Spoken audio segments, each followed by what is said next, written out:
Hi, everyone. I'm Eli Pellegrino. I work with the Maine Drinking Water Program in the Subsurface Wastewater Unit, doing some of the permit processing and also other stuff. Welcome to our spring webinar. We're really happy to be able to host it virtually this year. I see that most people are here. We had 137 people register for the webinar. And yeah, Brent is going to start us off with his presentation. If you have any questions, you can put them in the meeting chat or in the Q&A. I see that somebody has their hand raised, so I'm going to, let's see, allow your microphone, and if you wanted to say something, you could now. Or not. Okay. If you have a question and you want to like speak it, the easiest way for us to do that is if you click that raise hand button. There's a little hand like picture and it says raise right under it. If you raise that, it will give me a notification showing that you have a question, and I can turn on your mic and make sure that like you can actually ask it. We have everyone's mics automatically turned off just so that there's not like background noise or anything like that. Okay. So Brent, if you would like to introduce yourself and get started. All right. Good morning, everybody. Nice to see everybody. We got a good turnout. For those of you who don't know who I am, I'm Brent Lawson. I'm the state site evaluator and state plumbing inspector for septic systems. I basically assist the LPIs and site evaluators in any issues that they have and become the mediator between the contractor and homeowner and everybody else. So, yeah, that's what I do. We try to correct things if they're done badly. If there's a malfunction, we come up with different ways of correcting them if to get everything back on track again. But for the most part, that's what I do. And yeah, let's see. So we can the slideshow that I'm going to be doing this morning is a handful of them because we had a rule change back in 2023. So a handful of them is going over what those rule changes are, just to make sure you know what they are. The other part of it is going through the code book, picking out different things, and of course, the whole thing's important. But what I think is really important and what we've had issues with the past year or so. So, without further ado, here we go.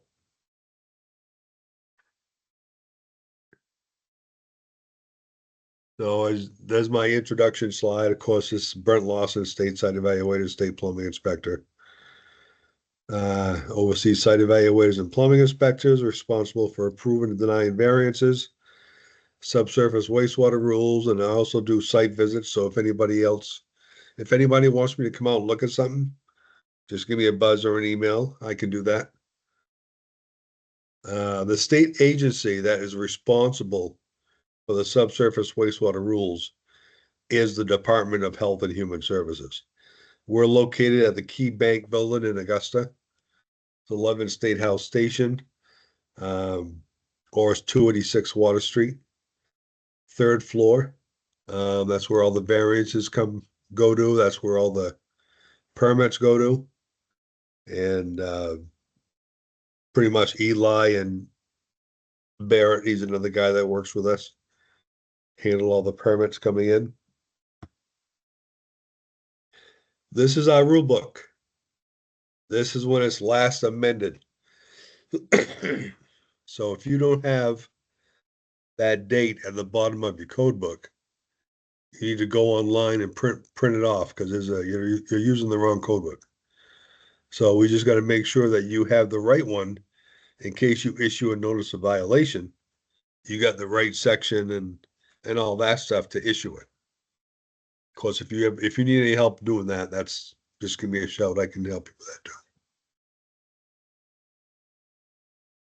too. Let's see. Okay, so this is our homepage, and if you punch in Maine septic systems or stuff like that,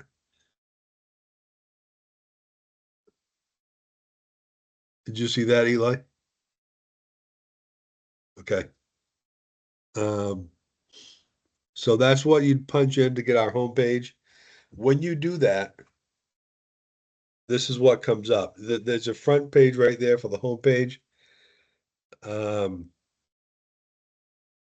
and basically, if you look on the left-hand side, down almost to the bottom, it says training. So if you were to click that, uh, then that shows you all the upcoming trainings that we have. Hey, Brent, would you mind pausing for a second? A couple people are saying that they can't see the slides. Okay. Um, so if you're not seeing the slides, can you? Okay, so some people can see them. If you're not seeing the slides, do you still see us? Uh,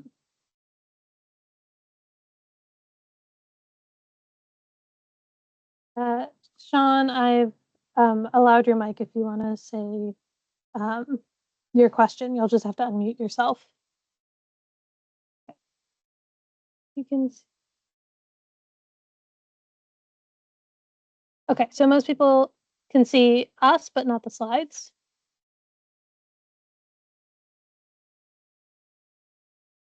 Mhm.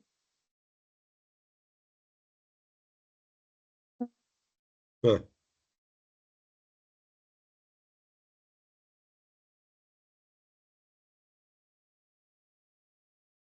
Okay, but some people are seeing both. That's odd. Okay. Someone is saying that to view the slides, they had to go to view and focus on content to see both. So for those of you who aren't seeing the slides, could you try doing that?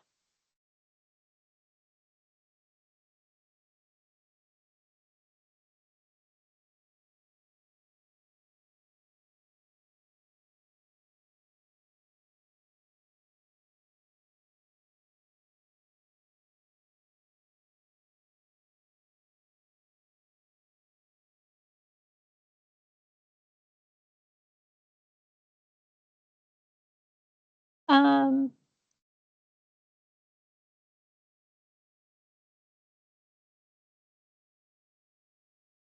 uh, Chris, uh, uh, Chris, I saw your hand go up. I think that you can unmute yourself and speak if you want to say something.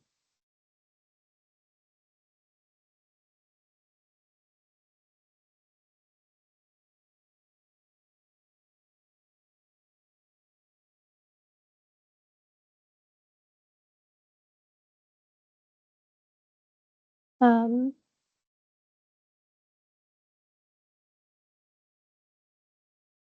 sorry, I can't hear you. I have enabled your mic, but you have to unmute yourself, which is that mic icon in the top corner.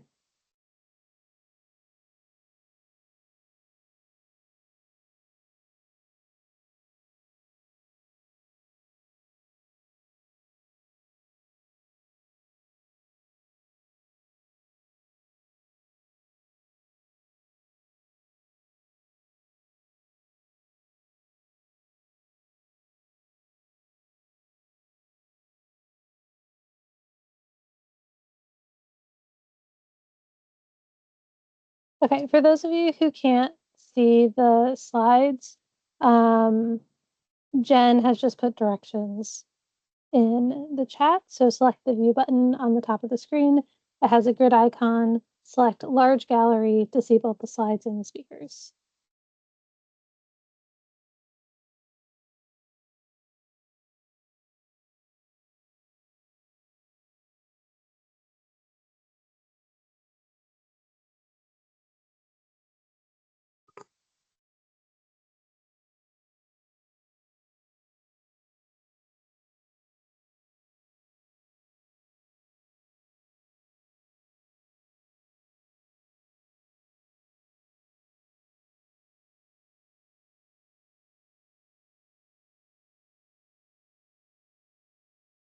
Okay, Sherry, I'm gonna open up a conversation just with you. And Brent, why don't you continue the slides? It seems like most people are able to view both the slides and you. Yeah, okay.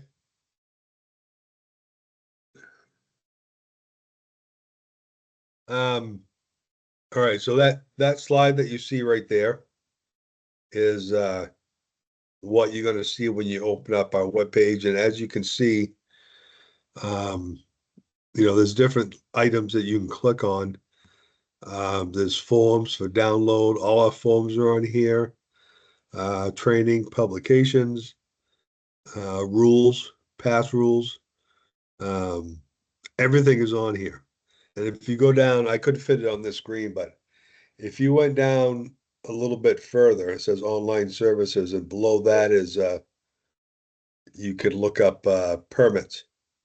I don't know what the status with that is as of right now, but um, it was working last time we knew. So it's yeah, that should be, hopefully that'll be working too. So the code itself is a minimum code requirement. So any site evaluator, for instance, let's say there is a 2-bedroom dwelling, which is 90 gallons per day per bedroom, which is 180 gallons a day total. The site evaluator can actually design it for anything above that if they want to. They just can't go below it. So they can't just do a 1-bedroom, but they can do, a 3 or 4 or 5-bedroom design flow if they wanted to.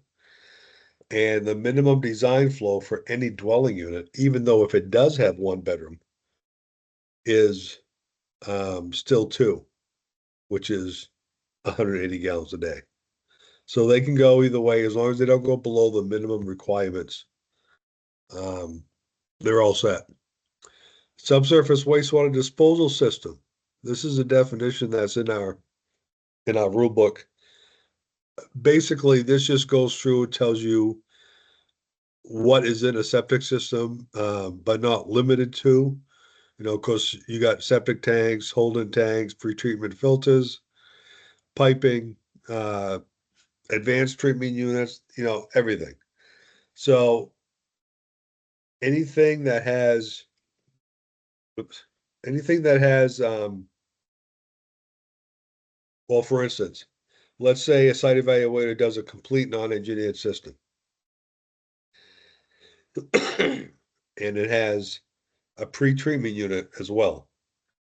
Well, the pre-treatment unit, if they decide to do so, in most cases, can take the place of the septic tank. So when they actually do the permit, they would check off complete non-engineered system, and below it put pre-treatment and what it is. Then over where the tanks are, they could put as well pre-treatment system, and that just tells the plumbing inspector and the town how much to charge for everything, because $250 permit fee for a septic system will cover the field, the tank, and a pump station for a first-time system. So, if there's a advanced treatment unit instead of the septic tank, that still falls under the $250. But Eli will go through that a lot more later on too. This right here is, if you can see that, hopefully most of you can. There's a 4-inch white PVC pipe going into a blue Lowe's bucket. I was asked to go on this with a plumbing inspector and code officer a few years back. What that is coming from is a garage, and they decided to put a dwelling unit in the garage without any permits or anything. So basically what that is, that black hose comes from the sink, and of course the white PVC comes from the toilet, which goes into that bucket, and that bucket's got holes drilled in it. So all the effluent just goes down right underneath there. And then they empty the bucket every now and then, in case it gets clogged up. And the tires out front are to hide that so that nobody can see it from the road.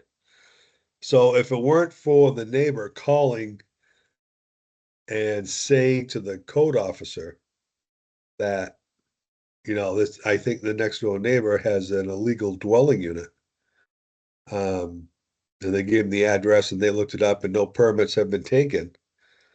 So they did allow us to come in there and there was wood stoves that didn't make the clearance. There were wires hanging and it was just a death trap. So, I mean, we got lucky with that one that we were able to nip that one in the bud before anything got really, really, really bad. But I mean, this right here and this brings to another point too. When you issue a building permit, you're not supposed to issue the building permit unless you have a septic design. Because if you issue the building permit first without the septic design and they start building the house, then later on they hire a site evaluator and find out there's nowhere on that property that they could put a septic system. They just lost a lot of money because they built the house. So that's why you issue the building permit after you have proof that a septic design can be put in.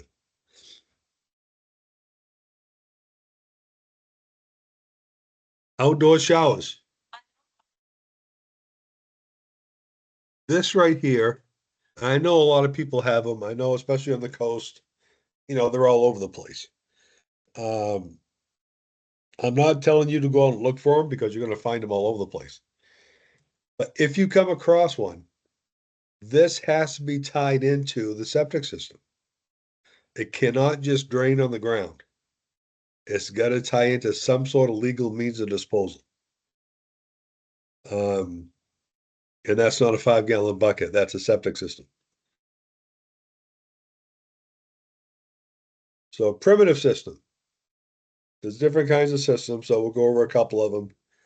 Primitive systems basically is a gray water disposal field designed to handle hand carried or hand pumped water with an alternative toilet.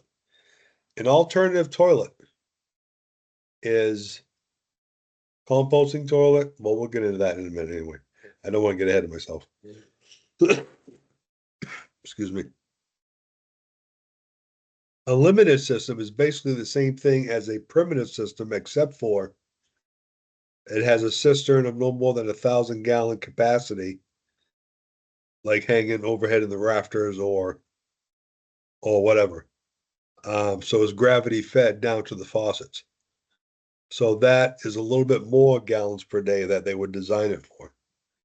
So there's two systems right there you can use, and other than a full system.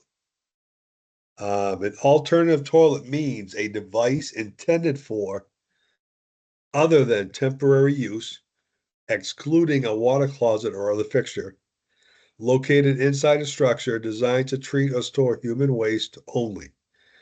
Examples include pit privies and vault privies. So outhouse, that's an alternative toilet. Composting toilet, incinerator toilets. You have vault privies. Those are alternative toilets as well. So any of those can be used on the site design by the site evaluator. Now, the only thing out of all of those right there, um, composting toilets and incinerator toilets, a lot of times they do have a liquid discharge that has to be tied into the disposal field. Outhouses is just, as you know, is just a pit below the outhouse. Vault privy, that does not need a site evaluation because there's nothing going into the soil.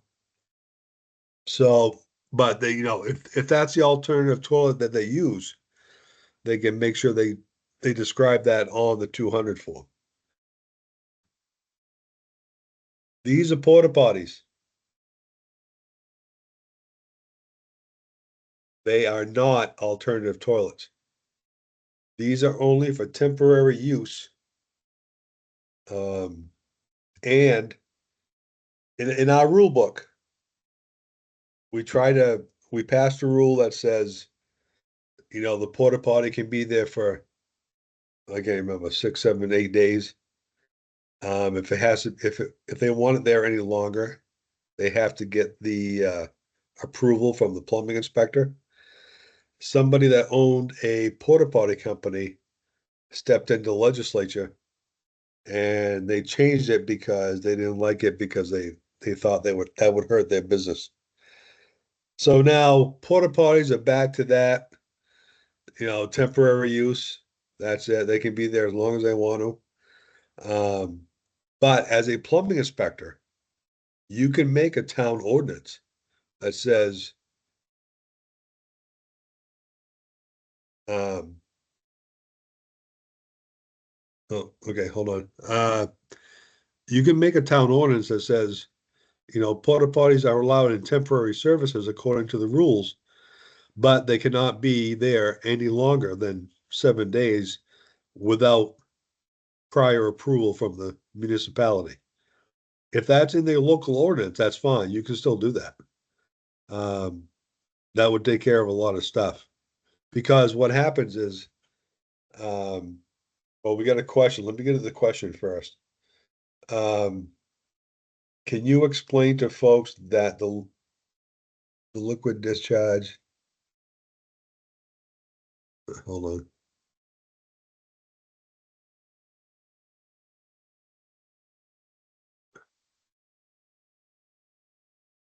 Oh, I lost it. Oh, right there. The liquid discharge line is not counted as one of the 3-inch allowed fixtures. So the liquid discharge line on a alternative toilet. Oops, hold on. I lost myself.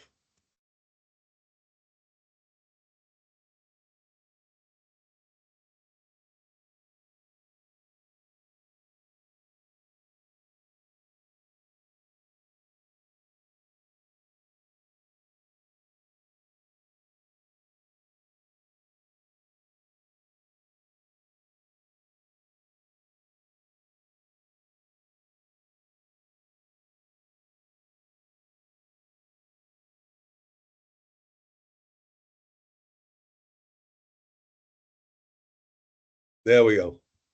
So as I was saying, liquid discharge from an alternative toilet, like an incinerated toilet or composting, or anything that has that drain for a liquid discharge has to go to a gray water disposal field or something. I mean, you can't just plug those off because leachate comes out of them. And that's something that the plumbing inspector can check when they inspect them.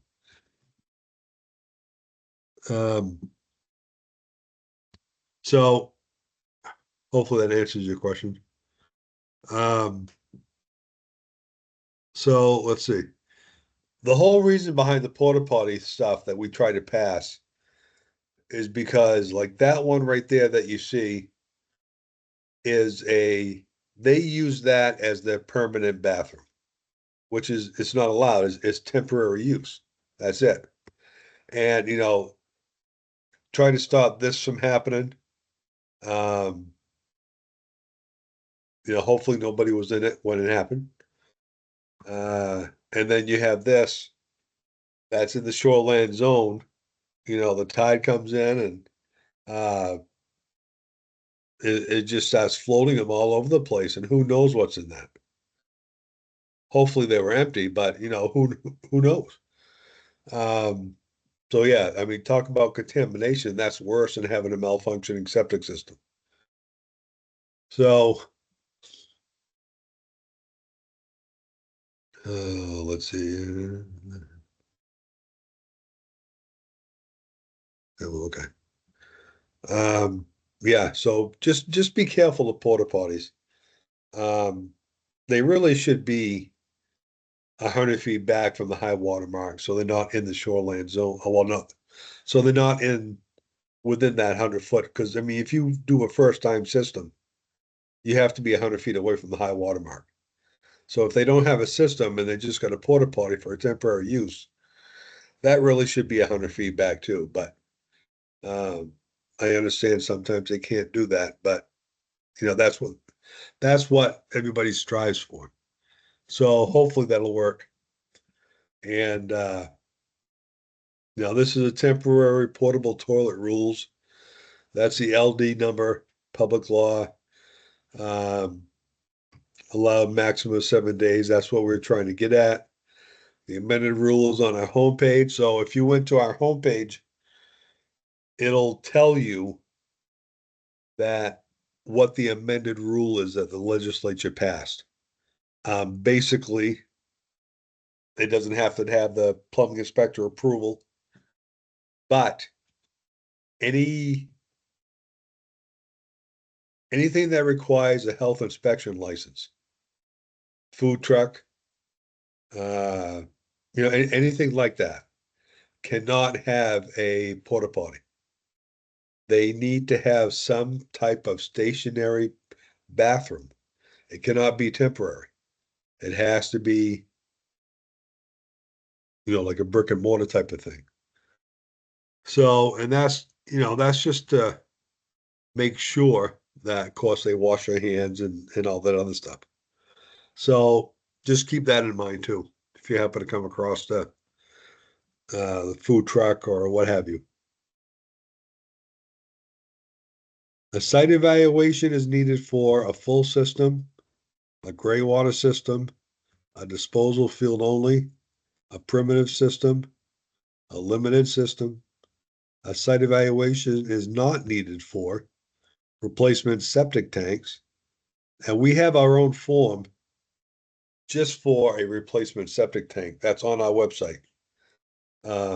So instead of going through the whole 200 form, the plumbing inspector, as long as it meets all the setbacks and there wasn't a variance for it in the first place, can fill that one page out and issue the permit for a septic tank replacement and send that in as normal when they send the permits in. Composting or incinerator toilets, direct replacement of some components, like a D box, say, a lot of stuff you're going to find what's a repair and what's not a repair as far as the septic goes. If you have somebody running over a pipe and it's a 10-foot length of pipe, I would call that a repair. If you have a D box that's cracked, I would call that a repair as well. If you got to replace, half of the septic field because people kept on running over it, then that's a full system. They got to get a site evaluator out there. So a repair is just a little bit, just not the whole thing. 10-foot length of pipe, D box, pump, of course, it doesn't require a permit anyway. If you're doing the covers on a septic tank, that's fine. The building sewer going to the tank from the house, if that's been crushed, that's fine. That's a repair. But just don't go overboard as far as just don't let them try to get away with, well, this whole thing was a repair and I covered it up. Well, that's a whole different story.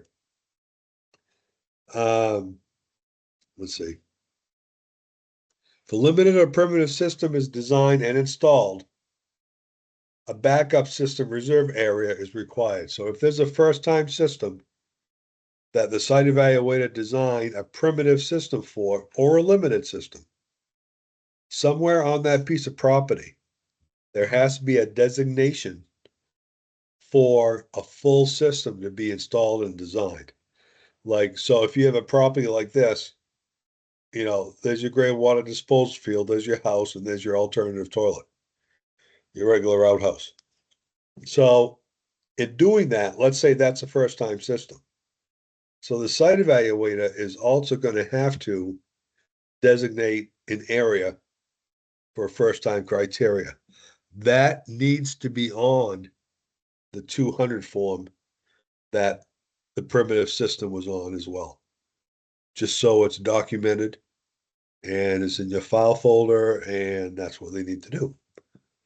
So if it's not on there, kick that back to the site evaluator. Hey, Brent, I'm seeing a question from, I see John Gomez has his hand raised for a question. John, you'll need to unmute yourself so that we can hear you. Oh, yeah, okay. Sure. Hey there, guys. A couple things. I was the one who brought up the thing about the liquid discharge line on an alternative toilet, just because there has been some confusion about this in the past. These alternative systems allow for three plumbing fixtures. And there's been some confusion as to whether that liquid discharge line from an alternative toilet counts as one of those three fixtures, shower, faucet, what have you, that are allowed in that. Can you clarify as to whether that liquid discharge line going to the disposal field counts as a fixture or not? Well, I think those three fixes, that includes the alternative toilet as well, doesn't it? Uh, there's been confusion around that because the alternative toilet might not have a discharge line. Some don't. And so that not being connected to the drain field would never be considered a fixture. But for the ones that do have a liquid discharge line, my understanding at least in the past, has been that that is also not counted as a fixture. That you get that liquid discharge line for free, or what have you. So I just wanted to bring that up just because I've worked in a number of municipalities and there's been confusion over that. Yeah, sure. I'm going to try to get to the rule book. Hold on. Yep. And I do have one more thing as well. It actually has to do with this slide that we have up right now. It might be a quicker answer. Okay.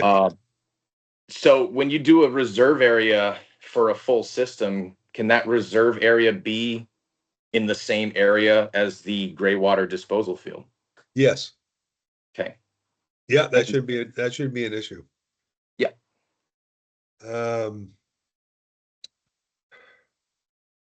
Let's see. Hold on just 1 second.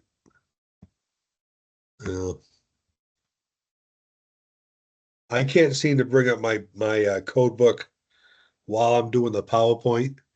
Can you, John? Yeah, I'll go ahead and look it up and see if I could find the exact language. Yeah, just see what the definition like of a primitive system is. It should say it right in there. Sure, I'll look for it. Okay. Brent, there were also two questions in the chat. One from Chip Stevens, which I'm not sure if you saw, and then one from Sherry Thornton.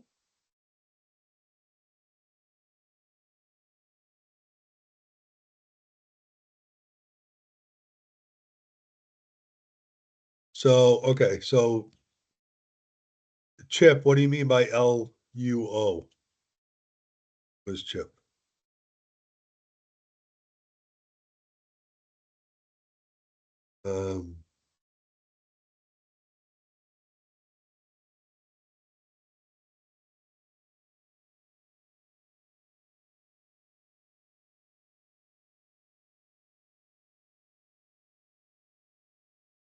Okay, so Sherry, are you saying that the outside wood furnace is actually on top of the disposal area? Because if that's the case, that's not supposed to be.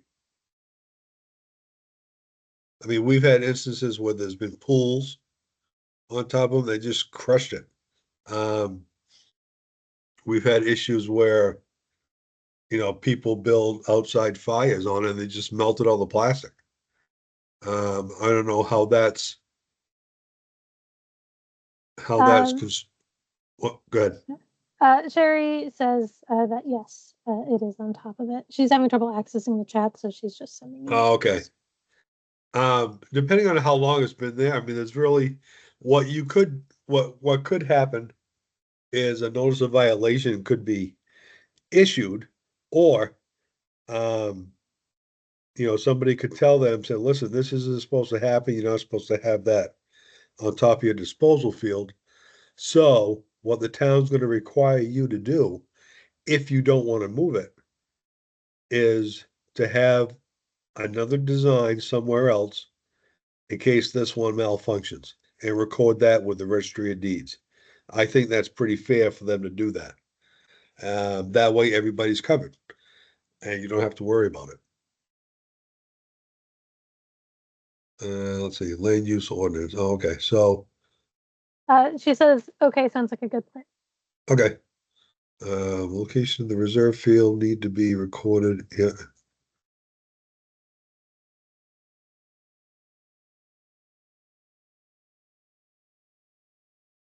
So are you talking, okay, this next question says, would the location of this reserve field need to be recorded and sent to the neighbors similar to a minor expansion design that does not get installed?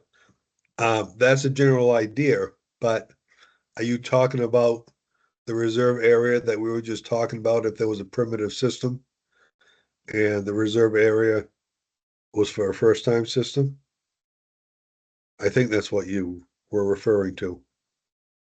Okay. Um, so yeah, no, I mean, once because that's actually part of a primitive or limited system. So, um, that wouldn't be, you wouldn't have to send that to neighbors or anything like that as a minor expansion because, um, let's say that's a primitive system that you're looking at right now. There could be, that goes on fixtures, so there could be 2 or 3 bedrooms in there. So when somebody gets sick of using the outhouse and they call the site evaluator back, that's what they would design it for, what's there. Now, if they designed it for more bedrooms than what the primitive system was for, um, then yeah, you could say that's a minor expansion or a major expansion. I mean, either way, it all depends how many more bedrooms you're adding. But for the most part, I don't think we've ever run across that. It's just been, reserve area, and that's just in case. I mean, they want to make sure that building a house or a camp or whatever, they have enough room to put a full system in case that happens. So, I mean, I don't believe expansions even enter that. It's just, excuse me, just in case and make sure they have enough room to put additional first time criteria system. So there's your outhouse. The pit below the outhouse is the disposal field. So any setbacks are measured from that pit. So let's say, for instance, there's your potable water supply. So from that pit to the potable water supply for a first time system, it's got to be 100 feet. So, I mean, there's nothing that says you cannot have, um, an alternative toilet instead of a flush toilet. I mean, you can still have an outhouse. That's not outlawed or anything like that. I mean, you can have pressurized water. It's just a little bit more gallons per day. So, but either way, it still has to be 100 feet away. When the application is complete, an LPI may issue the permit. Of course, we know that. Eli's going to go over this too later on when she goes over the form. So basically, for permit fees, $10 per internal fixture fees may be charged, which is where we're at now. Minimum fee not to exceed $40, and you can get more out of that if you pass a local ordinance. So there's a lot of people that do $20 per fixture. There's a lot of people that do $80 for a minimum permit fee. When those permits get sent into us, we only get 25% of the state minimum. So it's still 25% of the 40 and 25% of the 10. The rest of it, the town gets to keep. Hey, Brent, it looks like Mark has a question, and also John has a question. Mark, why don't you go first? And make sure to unmute your mic. Hey there. Right. Can you hear me? Yeah. The area left in reserve seems, I'm not sure I was seeing that or hearing that correctly from the previous question. However, seems like that should be deeded. If somebody were to put in a well for that reserve area within 100 feet, it could nullify the whole thing, right? So I don't recall if that's stated. I'm in section 5 dealing with primitive systems. I don't see anything stated in the rules. Are you aware of anything like that, Brent? It's if that's done, that's why they record it with the registry of deeds. It And is. Okay. Yeah, and it says in the rule book, I can't remember where it is, but it does say that nobody shall infringe upon that area. Right. Right. Okay. So which would include structures, and that would also include any setbacks Correct. as Yep. well. Yep. Yeah. Good. All right. That's it for me. Thank you. All right. Yeah, you're welcome. Hey, Brent, John here. I'm following up on the alternative toilet liquid discharge. Believe it or not, I'm actually not finding any guidance in the code in the alternative system pages, essentially 44 through what is it, 48, 49, which also does alternative toilets. I'm not seeing anything about making sure that that discharge line is hooked up to the disposal field. And then also there's language saying that the only allowable fixtures for an alternative system is, or a limited or primitive system for that matter, is our faucets, showers, tubs, sink basins, but it doesn't mention anything about that liquid discharge line from the alternative toilet. So that's why I wanted to bring it up, is because Yeah. we've been riding with this understanding, and just for this group, I just wanted to clarify for them at least what I've been working with for the past few years that I've been doing this. It does say alternative toilet though, right?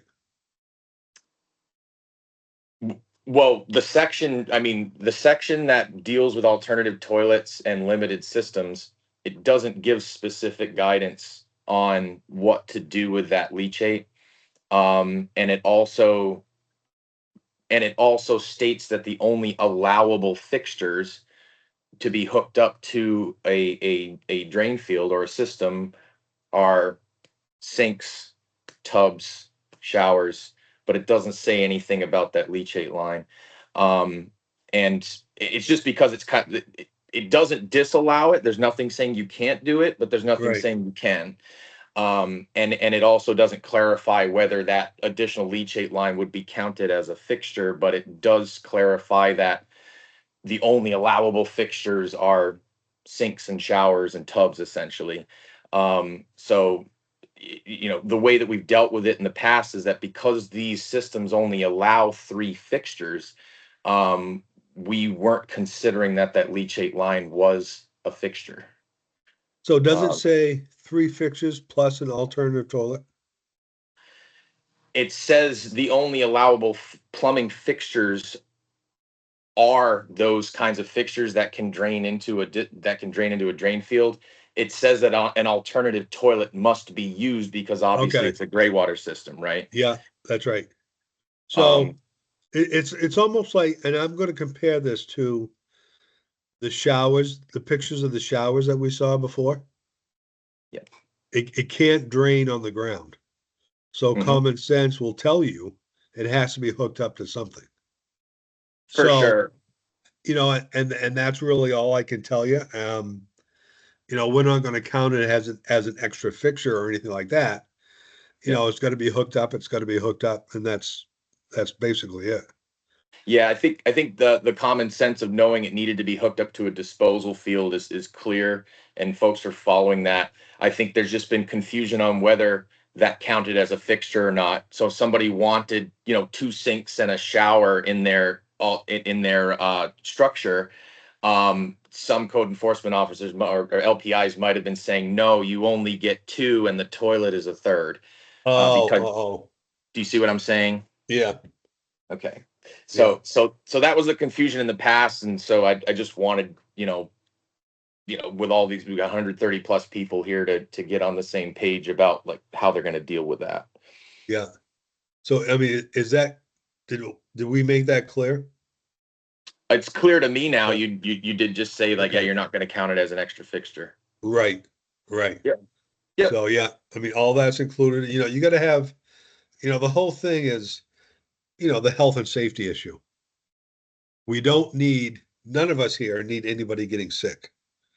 So, and none of us here need it to be our fault that they got sick. So if you just keep that in the back of your head, I think you'll do fine. So, but yeah, that's included in the whole thing. So, let's see. Again, permits for internal plumbing.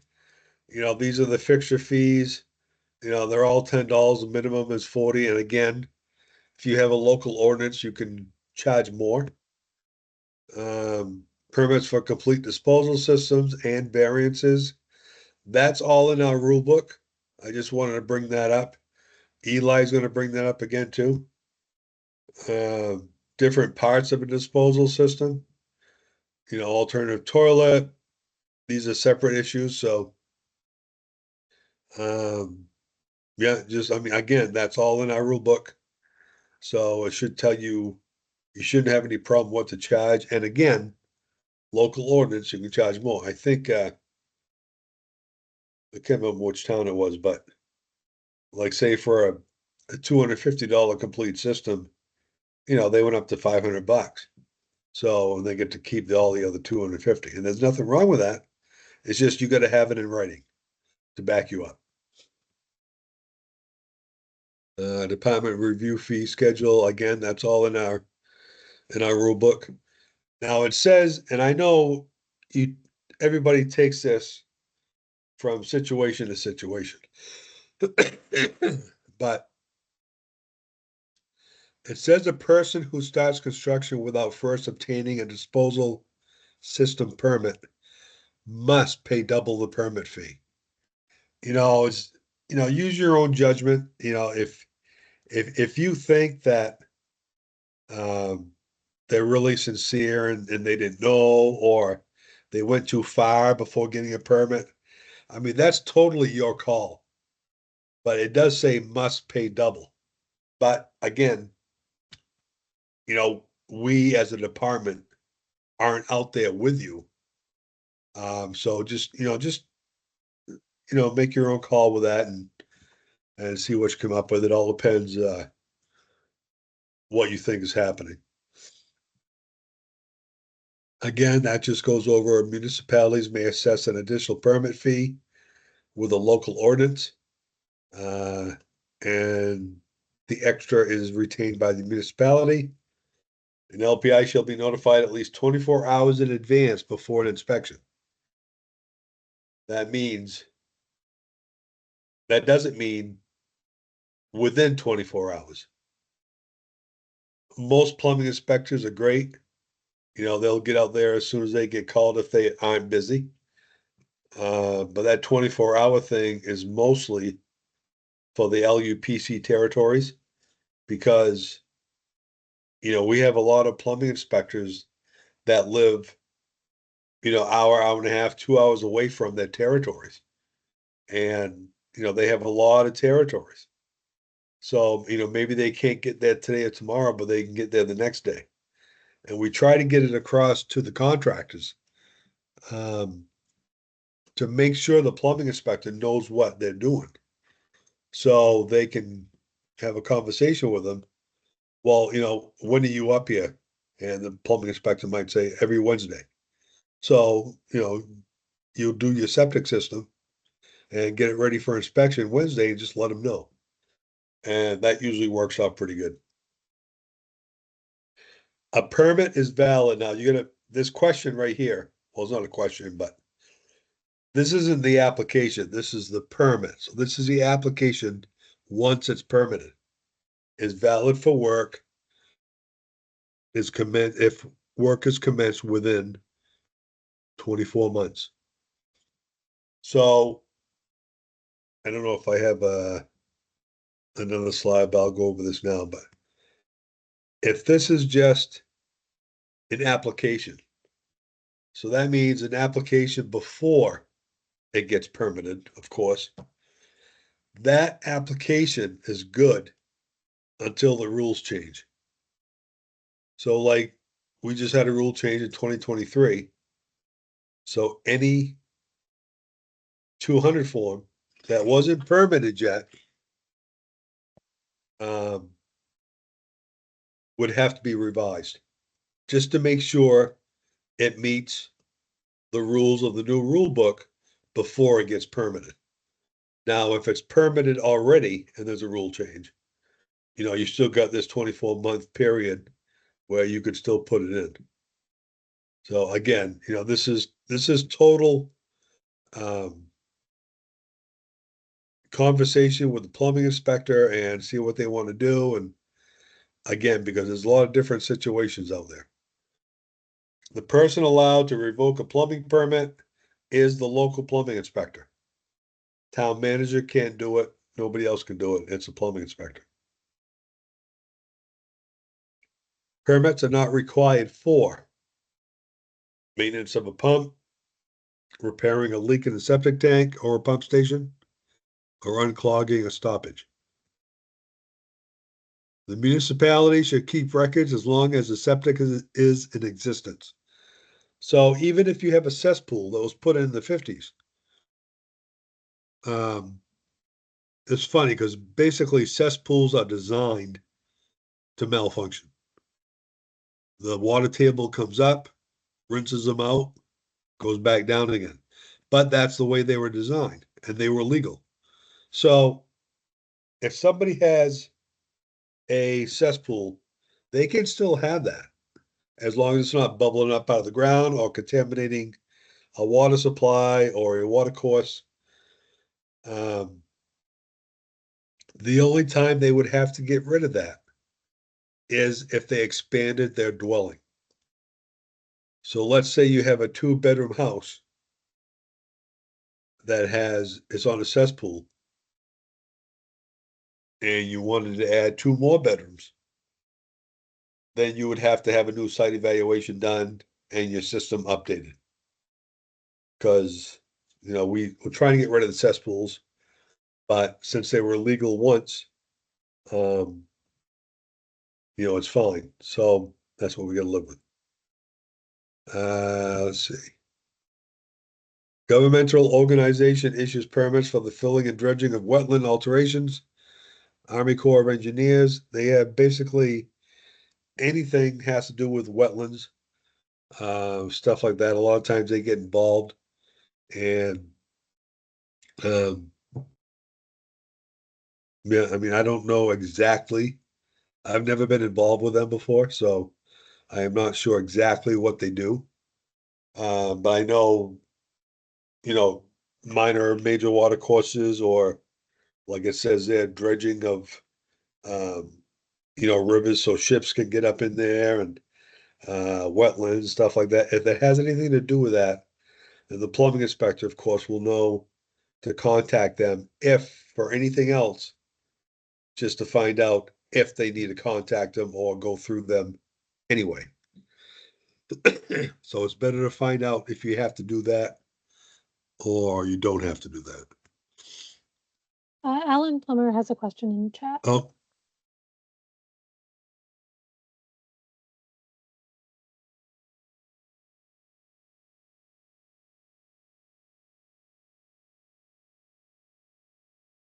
well, that's a good question.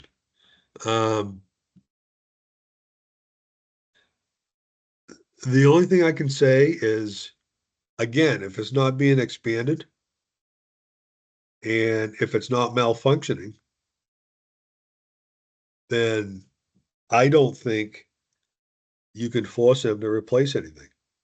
And that's just like, let's say if they had a regular septic system, but it was put in, 40 years ago, but it's a stone and pipe system. That's outdated as well. So, I mean, you wouldn't necessarily have them replace that unless it's malfunctioning or unless it's an expansion.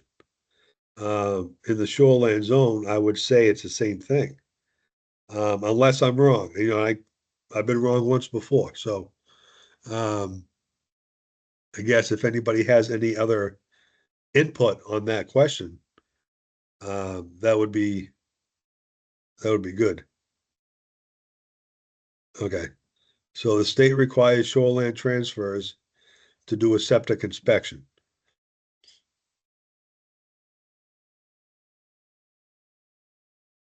So, okay. So basically, yes, in the shoreland zone, they have to do a septic inspection.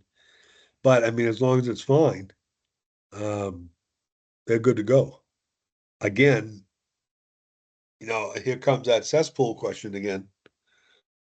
Cesspools are designed to flush themselves out, which is really by definition a malfunction, but it was once approved. So, if it does that, I mean, and the thing with this too is if it's a cesspool and they don't have the right cover on it, it's a plywood cover or there's some other cover instead of what came with it, that's considered a malfunction because it's not all together. So you can give a notice of violation for that. Because, the biggest thing, again, we don't need any kid falling through something like that. So, yeah, if all the parts aren't the original parts, then you can give them a notice of violation for a malfunction.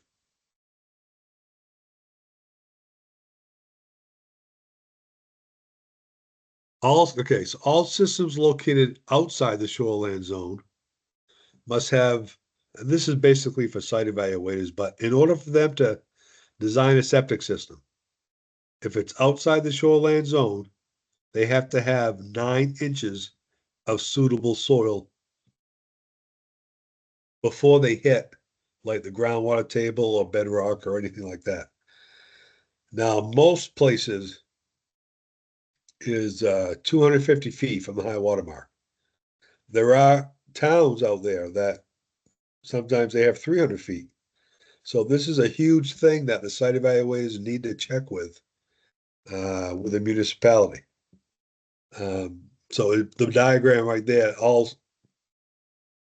anything inside the shoreline zone has to have 15 inches. So that's the difference. If you're inside the shoreline zone, you could still put a septic system there. If it's a first time system, you have to be 100 feet away from the high water mark. But if you're after that, you got to have at least 15 inches of soil. And the fill extensions themselves, if the footprint of the system is 100 feet away, the fill extensions cannot be any closer than 75 feet. So, yep. Just something to keep in the back of your head. I'll go over this real quick. It's just the minimum point value.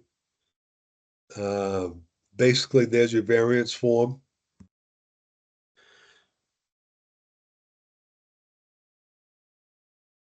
On the right-hand page, which is the back of the variance form, you have this, which is point values and all that stuff. Now, in the rule book, it has these tables. This comes in when you don't meet the correct soil criteria. So let's say even outside the shoreline zone, let's say you only have 7 inches of good soil. You would add all of this stuff up in these tables, And as long as you get 65 points, you're good for a first-time system. So let's say you have profile 4, that gives you 7 points. You know, if you have 14 inches, the groundwater, that gives you 20 points. So that's how all that stuff adds up. And again, that's a site evaluator issue. So they know how to do all that stuff. Drain line size, pressurized water supply. A building drain and building sewer must be 3 inches in diameter or greater, with a grade of not less than a quarter inch per foot. So let's see, where does the building sewer start? So if you have, there's your foundation wall, there's your sewer pipe. 2 feet outside of the foundation wall, it is where the building drain ends and the building sewer starts. So anything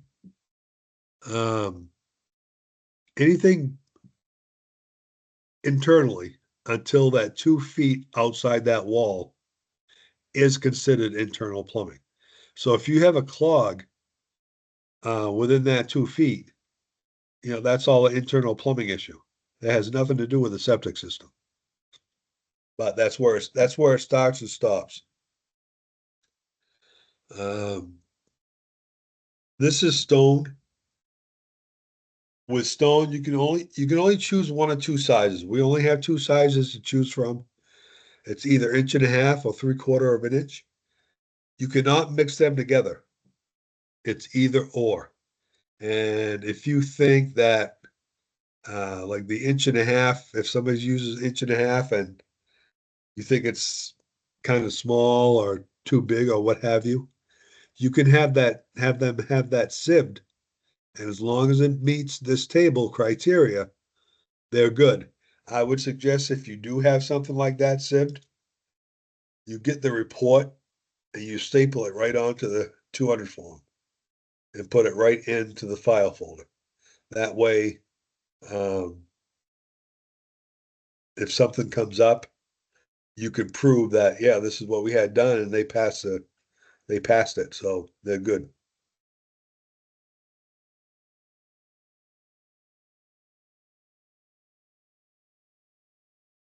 Okay, this table right here is for reductions and setbacks between a well and a disposal field. Let's take the first one. Depth of well casing of or liner sail below ground level. So that's 40 feet. So as we all know, you're going to be 100 feet away from a well with a disposal field. So reduction in the minimum 100-foot setback distance would be 90. So depending on how much casing you have on the left-hand side, you can shrink that down to 60 feet if you have 90 feet of casing. Let's see, we've got a couple other questions here.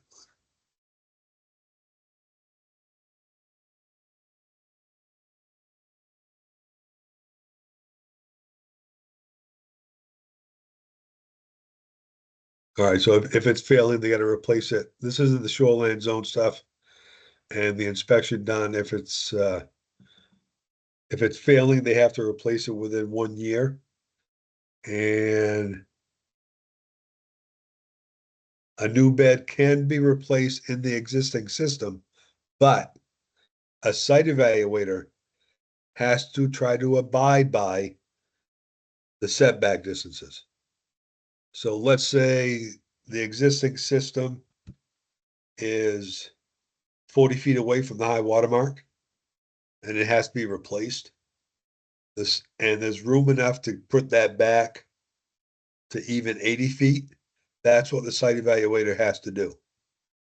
And this is kind of where the plumbing inspector comes into play, because you guys know what your properties are and all that stuff. So if they just replace it 40 feet to 40 feet, and they have a lot more land, then you can kick that back to the site evaluator and say, listen, they have to you can get that back at least 80 feet, depending on the soils. I mean, don't tell the site evaluator what to do, but I would ask them, can you get that back? At least 80 feet. And a lot of times, well, sometimes they'll say, yeah, we can, but we got to pump it. Well, that's the way it goes. You got to pump it, you got to pump it. Again, think health and safety in the back of your head.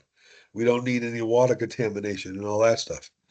And if that existing system was probably there for, 50 years, chances are you're not going to get any. But at least this way, if you put a new system in, you're meeting all the setbacks, and if somebody checks on it, they'll say, well, okay, you got back as far as you can. So that's good. So you were meeting the rules. Let's see. Hey, Brent, it's, John Gomez here again. I really want to emphasize that point that you just made there. I see a lot of dubious design decisions made in the name of getting gravity flow, because a lot of site evaluators feel very pressured to achieve that for their customers. And it's a really, I completely agree, it's a very poor reason to put a drain field in a compromising location just to get gravity flow. But some people seem to design with that as their primary objective. And yeah, pumps are not a problem. They're not the end of the world. People shouldn't be thinking that systems are worse off having a pump.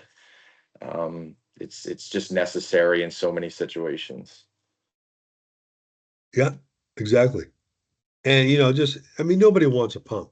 Who wants a pump? They're going to break down probably in January. That's when they all do. But, just for the sake of not having one, and you have to have one, it's no reason to not get it back as far as possible. So, casing defined. I don't believe I know they used to extend wells with PVC pipe, but I don't believe they can do that anymore. I believe that,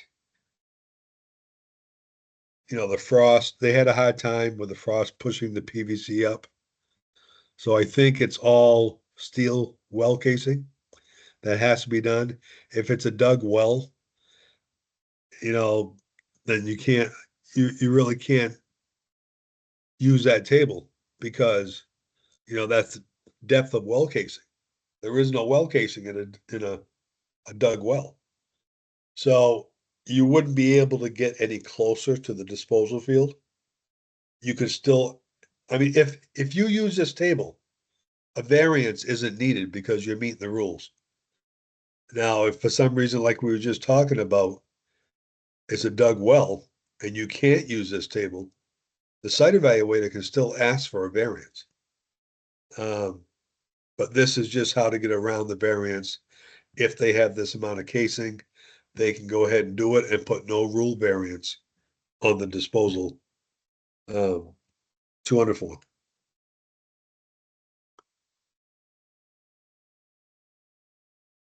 Replacement structures. It's used to replace the original structure which was destroyed by fire or natural disasters by a structure with a design flow that does not constitute an expansion. It is exchanged with another structure with a design flow that does not constitute an expansion. So basically this is, 3-bedroom to 3-bedroom. So if you had a 3-bedroom mobile home or manufactured house, excuse me, and they took that out and they replaced it with a 4-bedroom, that's a minor expansion. So they would have to have a system recorded with the registry of deeds. If that's in the shoreline zone, anything in the shoreline zone has to be installed. So they can't just record it with the registry of deeds. Now, if they go from 3-bedroom to 5-bedroom, then yeah, the whole thing has to be installed. They can't record it with the registry of deeds. So that's a big difference between shoreline zone and out of shoreline zone. And, everything in shoreline zone has to be, installed and, even with the contractors have to be certified in erosion control in order to work in the shoreline zone. And that's kind of being overlooked a little bit because nobody remembers that to ask them for the certification. Well, and the contractors know this. So, I mean, it's going to be totally up to the contractor. If they work in the shoreline zone and something happens, that's totally on them. So it's just to protect the contractors is what we're doing.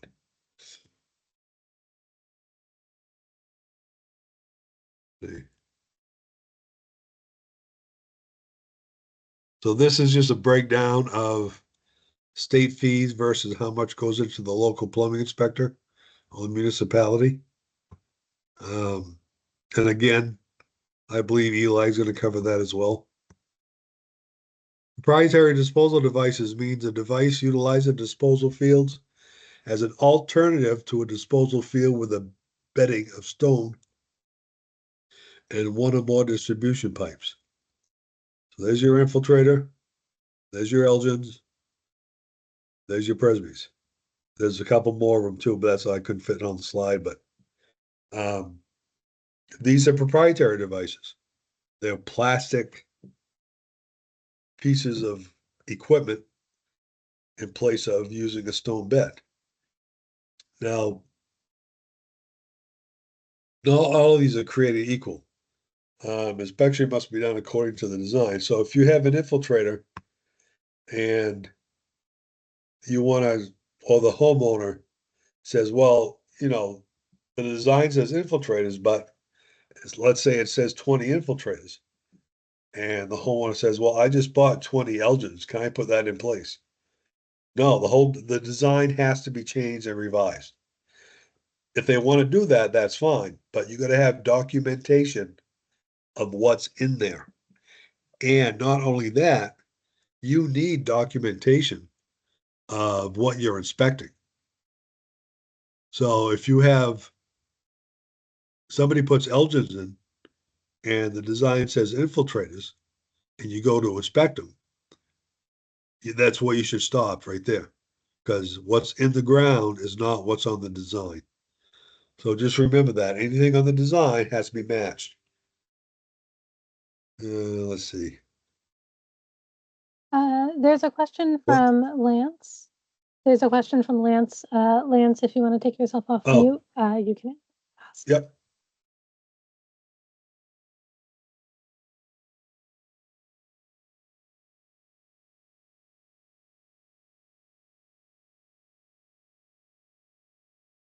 Lance, if you are asking your question, we can't hear you. The mute button is your mic in the corner. Just tap that until you see that there's a slash through it.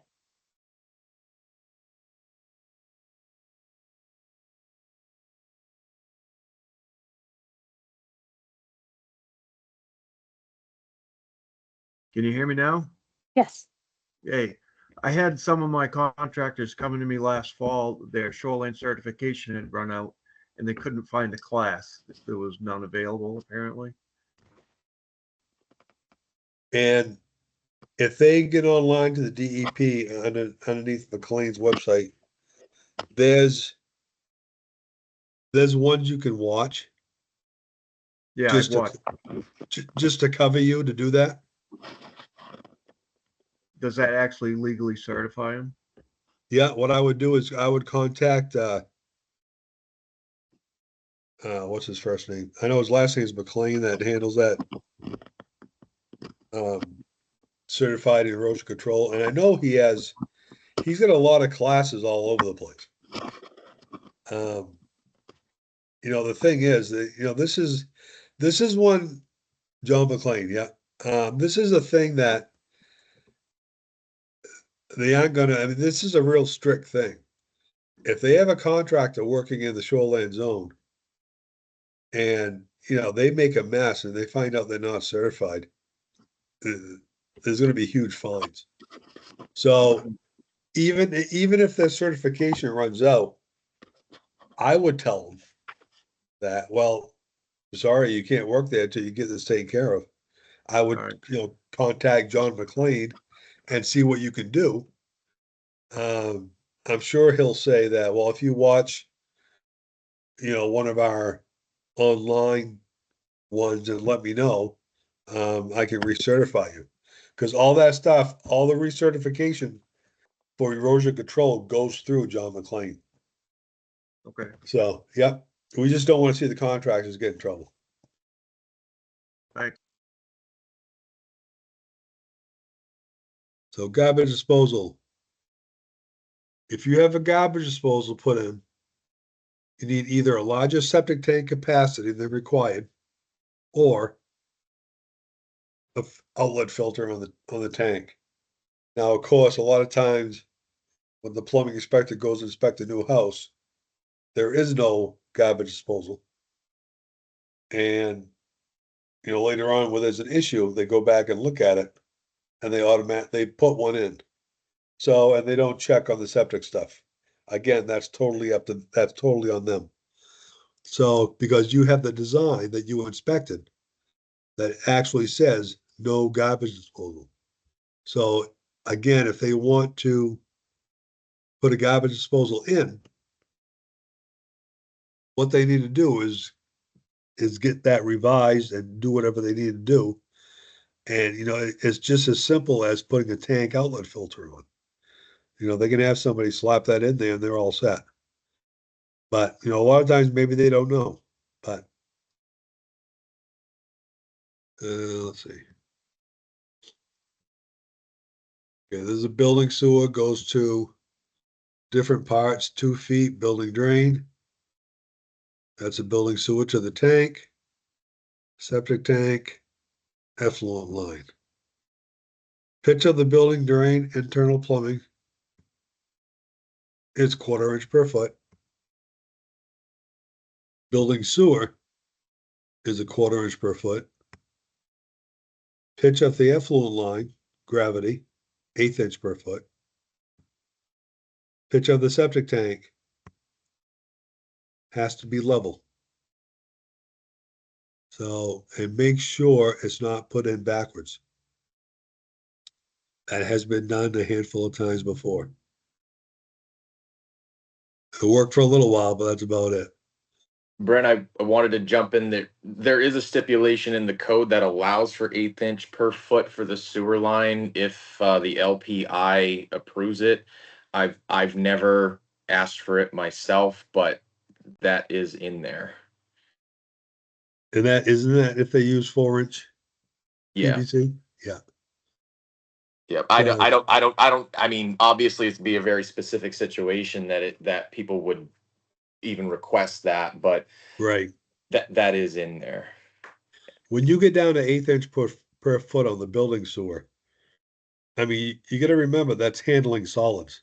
Yeah. So, that's my opinion. You're just asking for trouble. I agree. Yeah.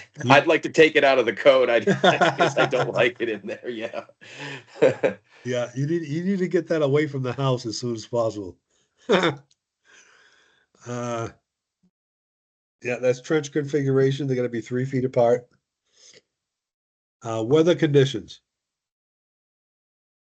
We're just starting to come out of the weather conditions.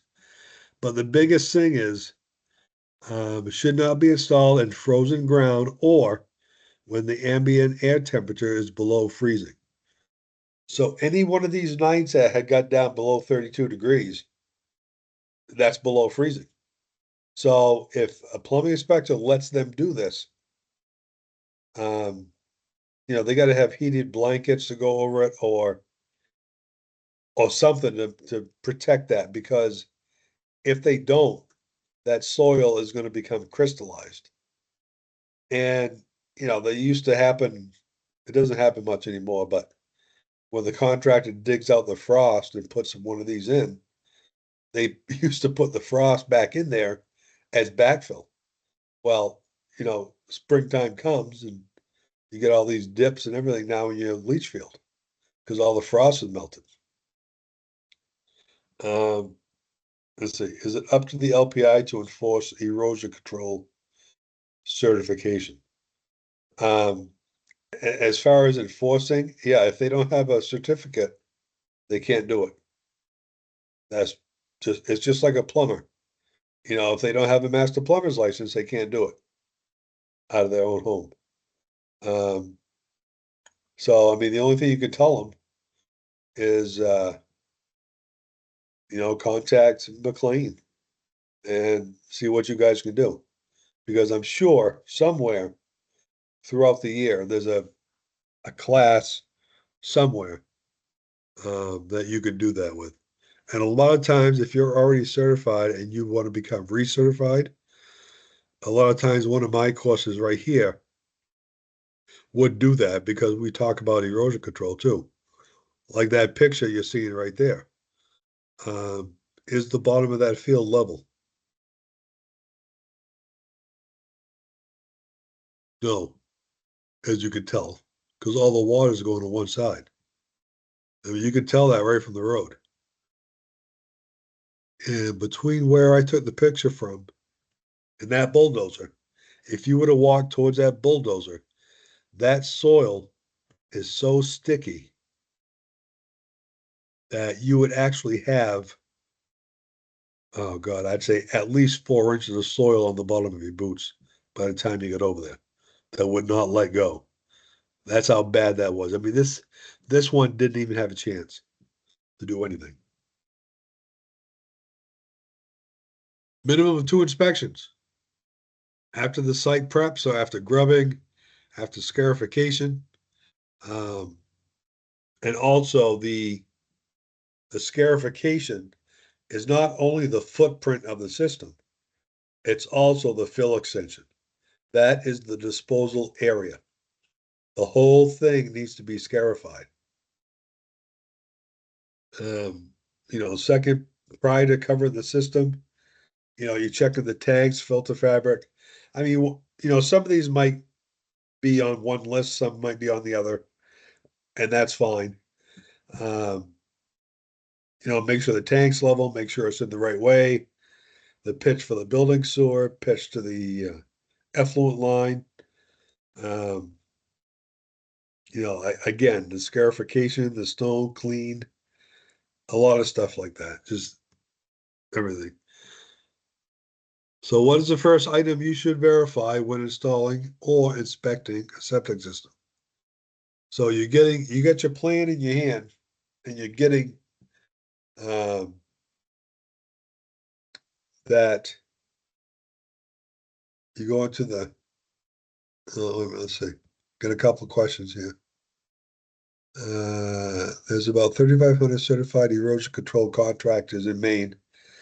So many are doing this stuff without certification and nothing happens. They are allowed to get certified after the fact.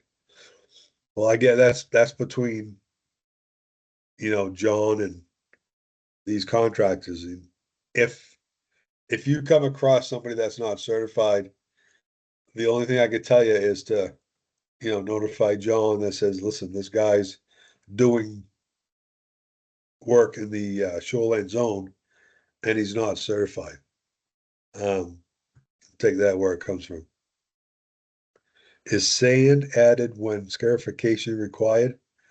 I've heard many responses on site. So yeah, I mean, if it's, as far as the scarification goes, you're supposed to mix in coarse gravelly sand in with the original soil. So if you were to picture, like maybe the tabletop in front of you, it's all solid. If you were to pour a glass of water on there, it's going to go sideways.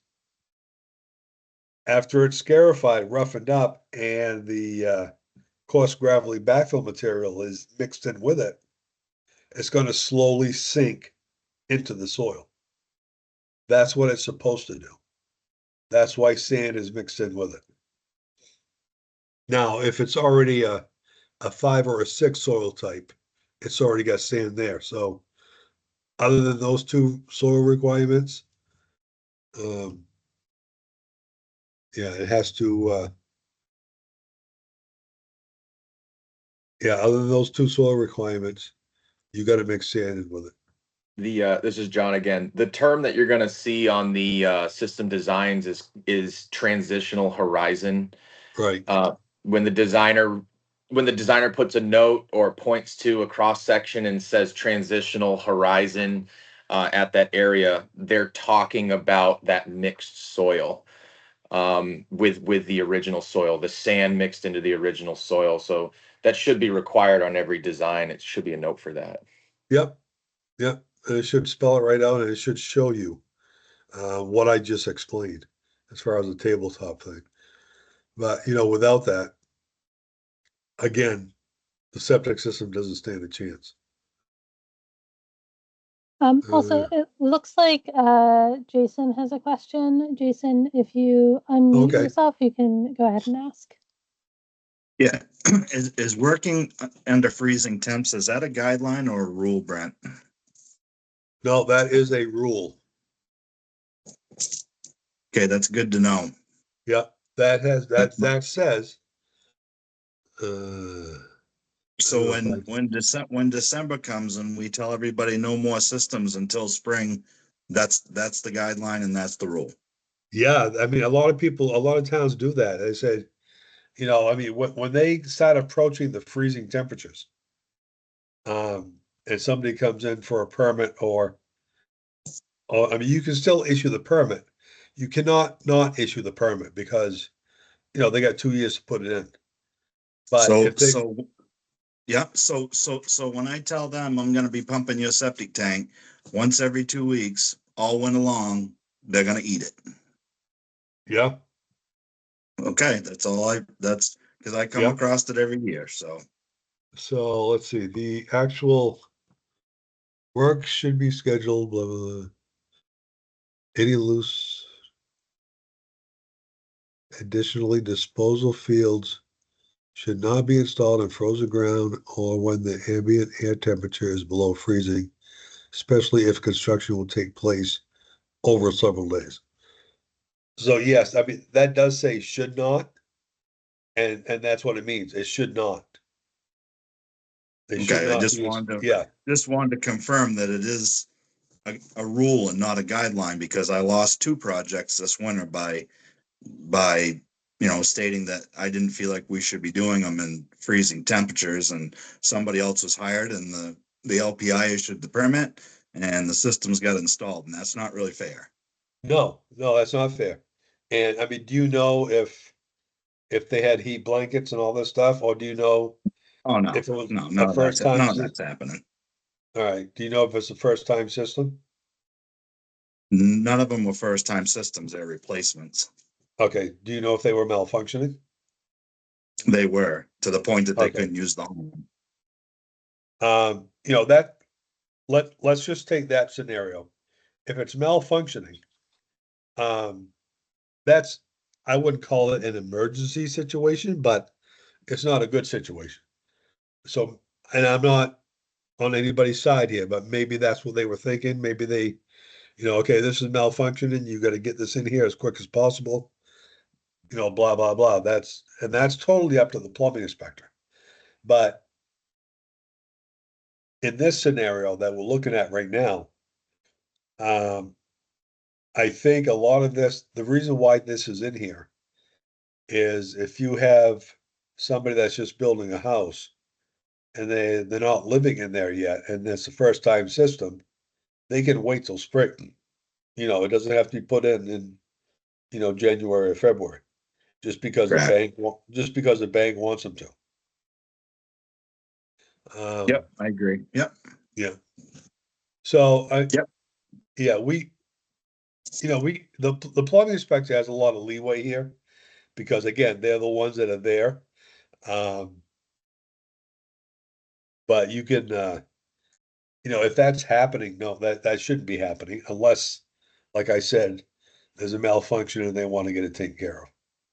Right. Okay. Yep. Thank you. Yep.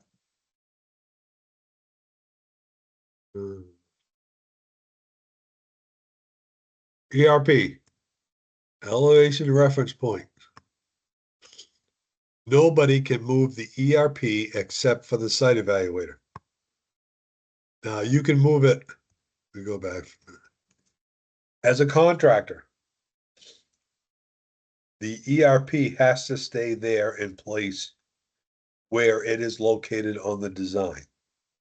Now, as a contractor, you can transfer the ERP to another tree so it's more, you can see it better, but you cannot move that original ERP setting.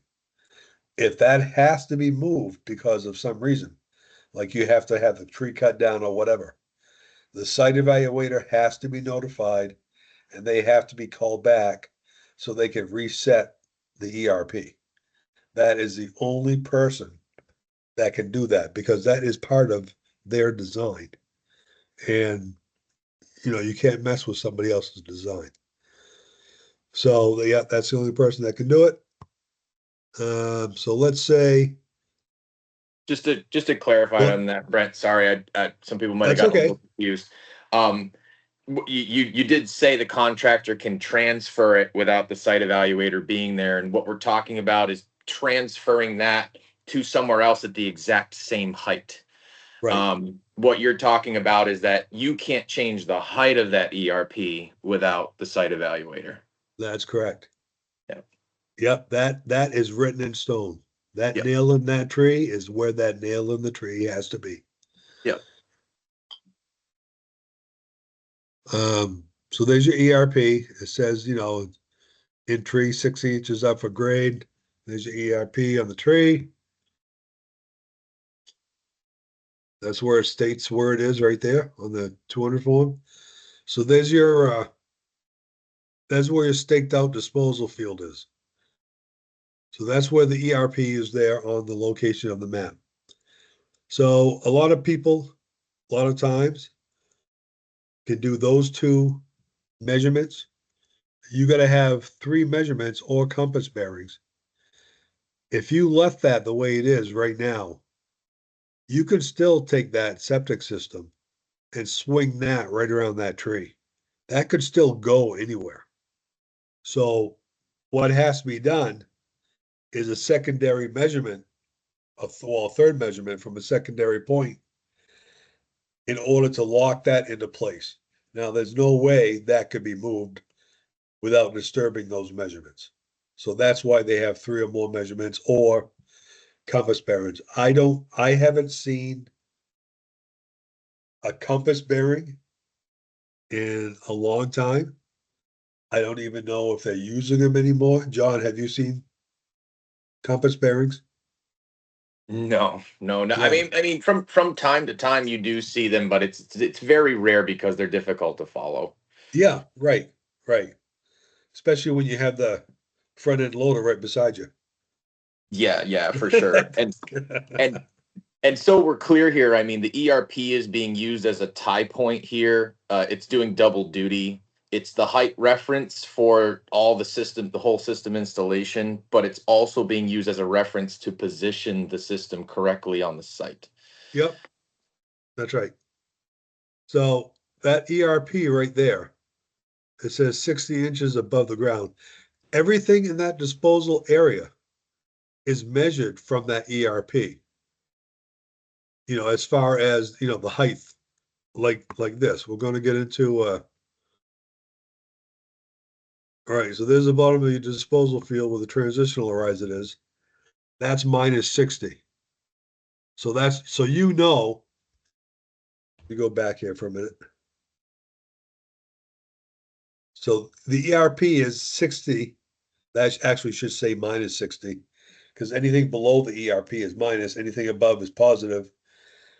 And again, I haven't seen a positive number that is above that ERP in a long time. So it's a lot easier and a lot easier to figure out if it's all below that ERP. So as you can see right there, the top of that grade, let's just say, is minus 60.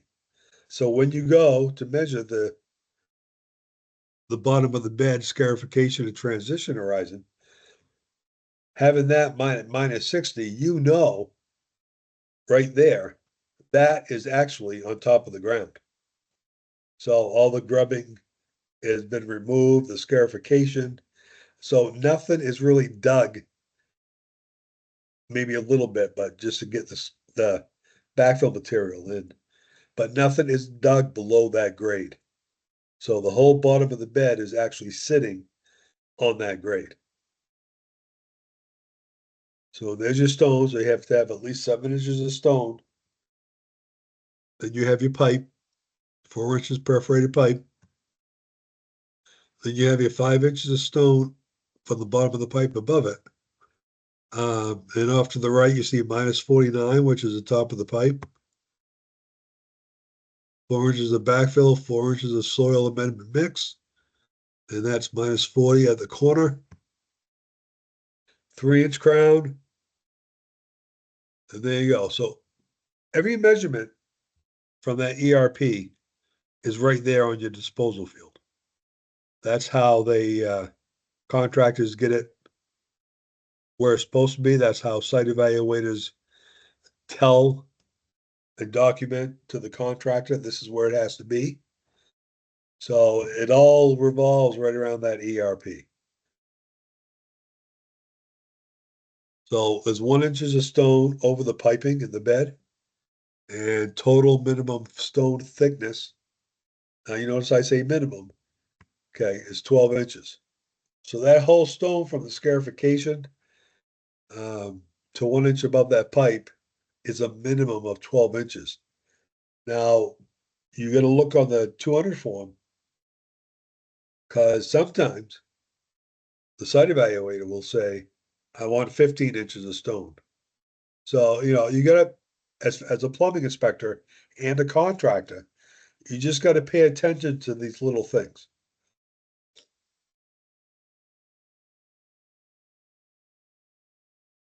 Who's allowed to make departures from the design? The site evaluator. That's the only person. Now, let me ask you this. Can a site evaluator revise somebody else's design?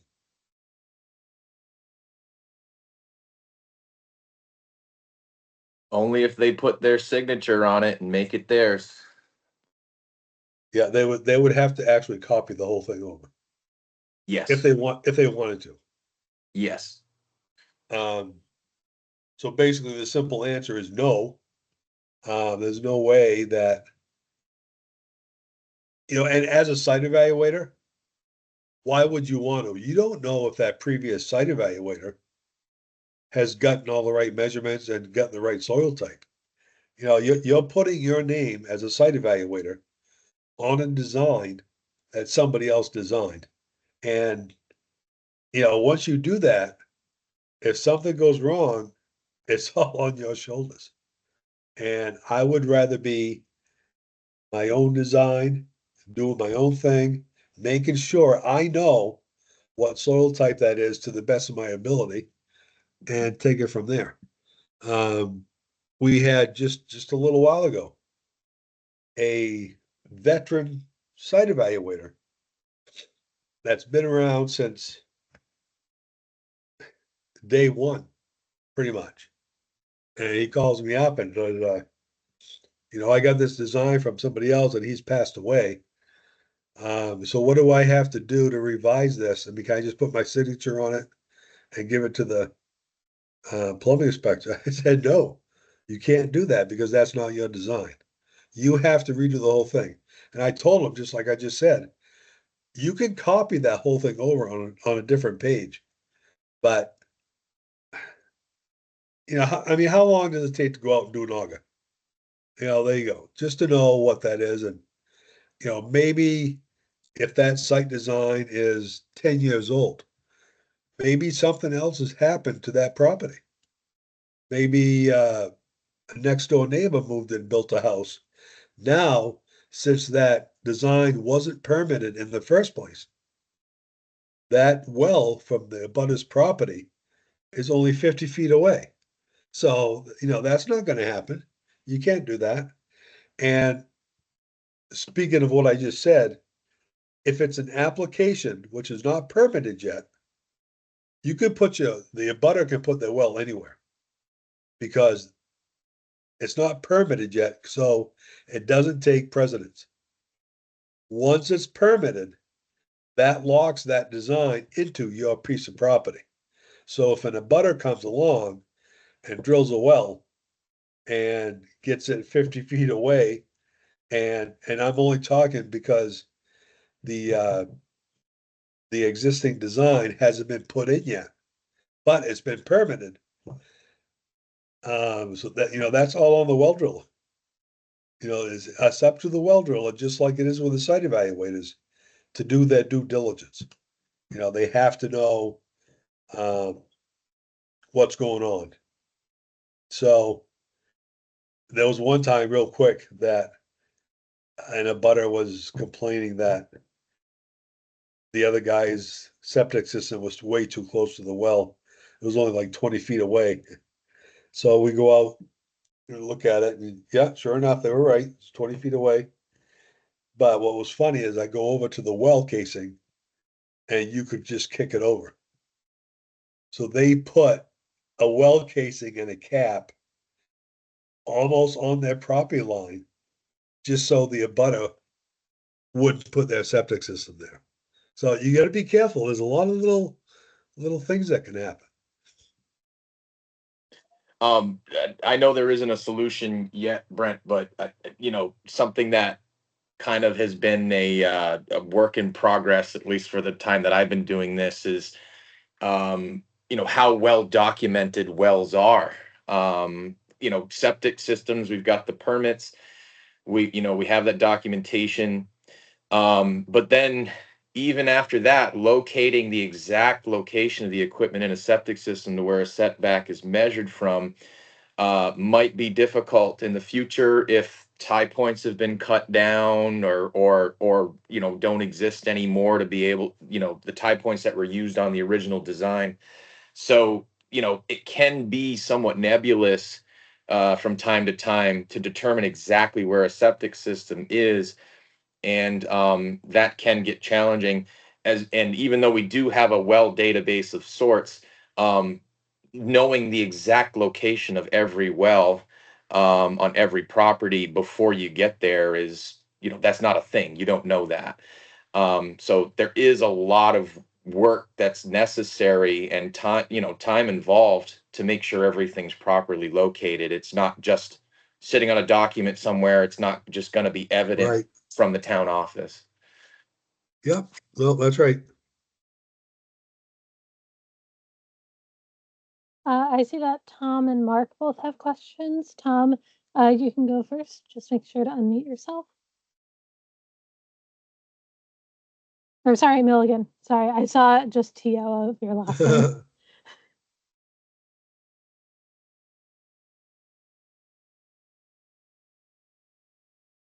On there. Can you hear me? Yes. I can hear Mark. I don't hear Milligan. But Okay. Mark, why don't Somebody you? else is in line first. That's fine, of course. All I was going to say with respect to the system locations is in my page 4 notes as a site evaluator, I ask any contractor to triangulate off of permanent structures all of the system's components so that those sorts of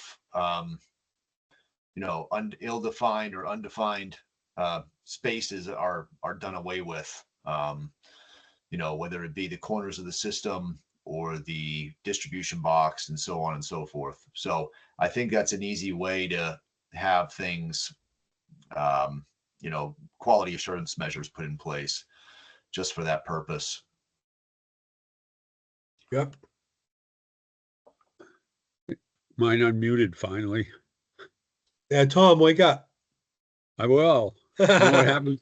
Old guys, they fall asleep. Yeah, I know. Right?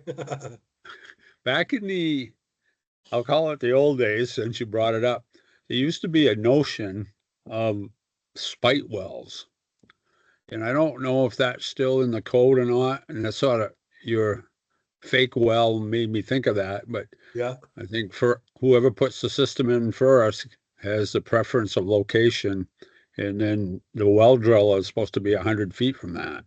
That's Is correct. that still the case? Is that in the law or is it just No, I mean, policy?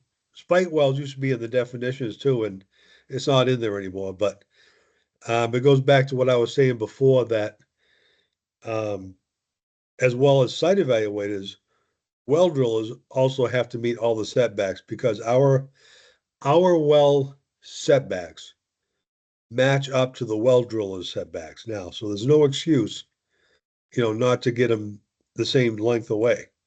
Um, the thing is, and this hardly ever happens either, if the disposal field is there first and the well drillers, can't get their rig in a certain place or whatever, and says, well, I can only get, 75 feet away from that disposal area. The well driller is supposed to get I can't remember what you call it, but it's a well for the drinking water program, specialty well application. That's what they're supposed to get. I've never seen one. I've never seen anybody do that. But that's neither here nor there. And also at that time too, the well driller can also put down that number of feet of casing just to protect them too. But I mean, it's a lot better than it used to be. But I think a lot of times the well drillers really need to pay attention because, especially if that system isn't put in yet. I mean, it's staked out and everything, but if there's no house there, it's not put in yet. The well drillers are not going to go looking for it. So, but they're supposed to go to the town, says, is there a disposal system permit for this abutter? But we're working on it. It's getting better and better all the time. Yeah, one of the other things we see, and it sort of drives me nuts from the other side of my work life, is that when we get subdivision plans in the office here to review, they do random soil test pits, and I have to admit, I guess I've done it too. And then that leaves the possibility of, again, your 7-lot subdivision, the first guy's golden. And then as you get to the 7th lot, there may not be any room left unless they Right. clearly denote there's a area reserved for a well. And it just sort of raises havoc. So, Yeah. Yeah. In response to that, I'd have to say you really have to see, how the code works and what needs to be prioritized. Wells don't have to have specific soil conditions. They don't have all the requirements that a drain field does. They don't have slope requirements. They don't have soil requirements. They don't, there's a lot of things that aren't required to install a well other than that there's some water there they're going to hit water. For a drain field, there are very stringent requirements for where that needs to go. So that being said, what I would advise people to do from a code enforcement standpoint, if a landowner comes to you and says, well, how should I prioritize this? What should I do? Systems should be designed on every single lot before you determine where wells go, especially if it's a subdivision. And it's all, if you've got a developer, that's what they should be doing, is sorting out where the septic systems should go first. Not just test pits, but the actual systems. And then you would at least know how restrictive your well situation is after that. But if it's done in a helter-skelter fashion, I agree with you, you're going to run into issues. Yeah. and in reality, that's great, but I don't know that it happens all that often. And, go into a site and you move a house, and you might move it right over where the septic system is. I know that the test pits sort of define a location, and if there's nothing else on the lot, well, SOL. But it sort of drives us nuts here locally.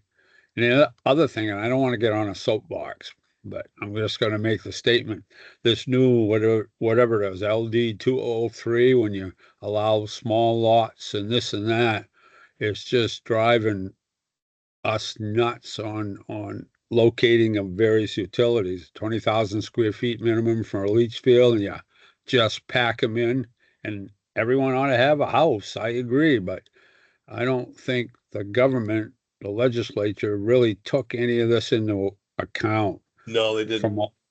For all sides, we're a CSO community, we're adding flow, we have urban areas, so we got increased traffic, water.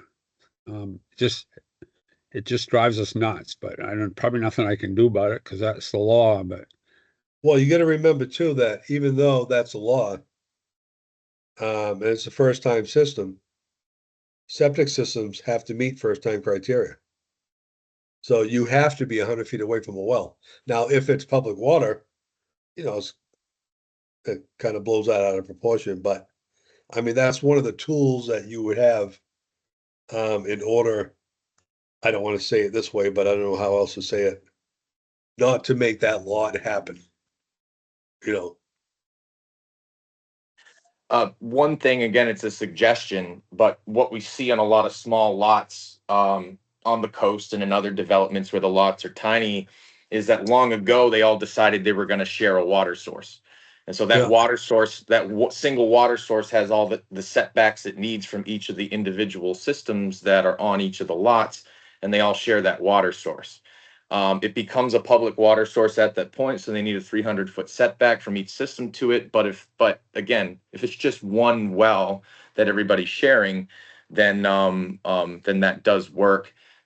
Obviously, getting a well that's got enough flow for everybody to share and all that is another question. But those are the kinds of things that you have to more or less mandate when people don't have any other solutions. It's not really just a matter of saying, well, there's nothing else they can do, I guess I have to put a well in 30 feet from a septic system. It's there's the ideal situation that people want to begin with, and then there's what they're forced into based on what their lot offers, and that's just how it is. Yeah. I'm I'm gonna. gonna. Sorry. Well, I want to go through these questions on the chat first before we Sure. get Alex. Because we're getting Can we backed keep up a an eye little. on the time though, please? Yeah. We're at 11, and it looks like you still have half your slides left. Yeah. Okay. Yeah. We'll go through it quick. One of the questions was, what if the contractor removes all the frost, uses blankets, and can install the system in one day without frozen soil? That's fine. Again, that would be up to the plumbing inspector. But I know a lot of plumbing inspectors don't want to deal with it. They say, hey, January 1st to April 30th, no septics. That's it. But that's totally up to the plumbing inspector. When digging up an old system to be replaced, are there guidelines for disposals of the old contaminated soils? Yes, that is hazardous material. It has to go to a hazardous waste site. I don't know if DEP still allows if this is a system on your own property, if it could be spread if you have so many acres. I know they used to allow that. I don't know if they do or not anymore. But I know it's hazardous material. Let's see. There's about trainings and certifications for septic system installers. When and where and how, please? I'd be interested in attending training. Well, this is one of them right here. We're doing another one next Wednesday. It's going to be the same thing, but we have so much to do this year and between last year when I was out that we wanted to get the recertification process started. So that's why we pushed this.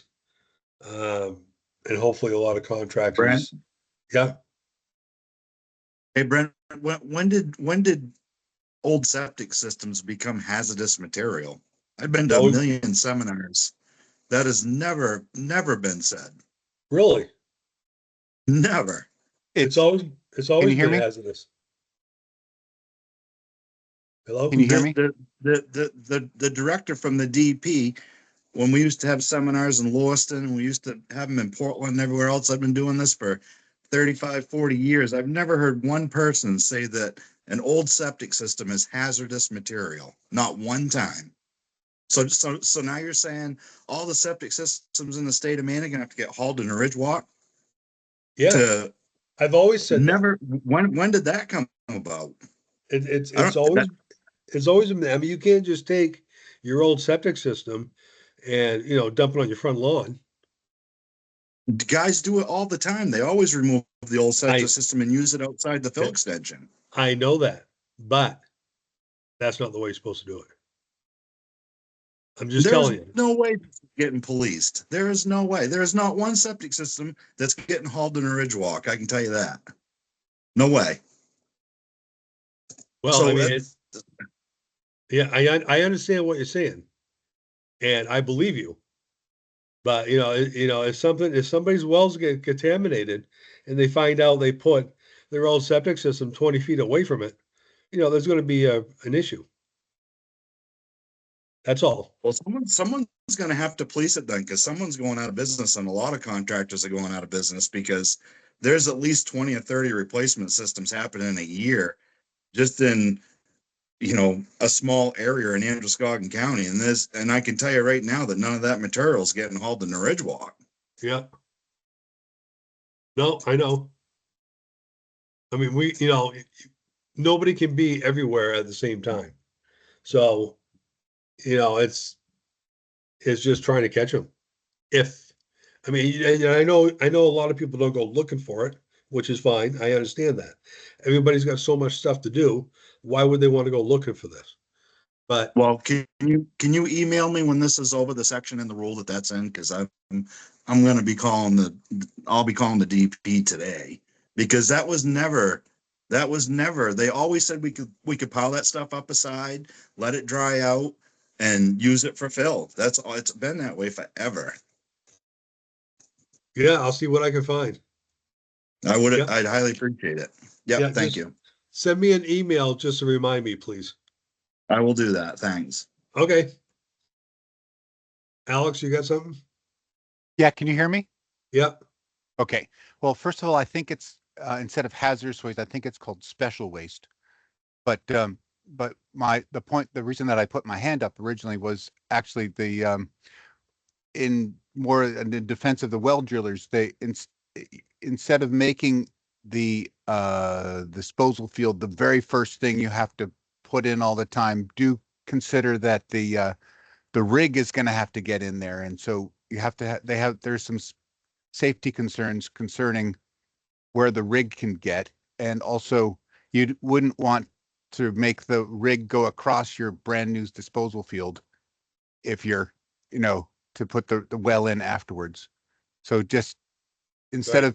of carte blanche, always put the disposal field in, just think a little bit also about access of the rig. Hey, Alex, Yeah, that's really just a means of sequencing. I mean, the disposal field can be designed, and then as far as logistics on site, folks would have to make sure that the well gets drilled first if it does need to be on the other side of the disposal field. But really, if there's only one place on that site for the disposal field to go, which is the case for a lot of lots, that's where it has to go. Yeah. And it's really just a matter of sequencing in that regard. Yeah, point taken. All right. So, I mean, real quick, one of the other questions was, can you leave an old septic system in its place and put the new septic system in a different area? Yes, you can. You don't have to dig that up whatsoever. It can stay right where it is. So, all right, I'm going with the slides. So here's a scarification, basically grubbing, getting all the grass and vegetation out of it. There's your scarification process. There's your dump truck hauling coarse gravelly sand over the scarification, which is a big no-no because it leaves stuff like this, and crushing the soil like that is not permeable. It's just not gonna. Now this is okay if you re-scarify it, but that has to be done. But there's a backfill material gradation page. If you don't think the backfill material is up to par, you can have it sieved. But one of the field determinations is if you have your backfill material like this, you put it in your hand, squeeze it, and it crumbles like that. there's not enough silt in it for it to hold together like Play-Doh. And the other thing is that's not too bad as far as staining your hand. So, yeah, I mean, it doesn't stain your hand. So the field determination should be fine. Of course, there's the bottom of the bed. Fabric must be 4.0 ounces. There is no more hay that can be used at all.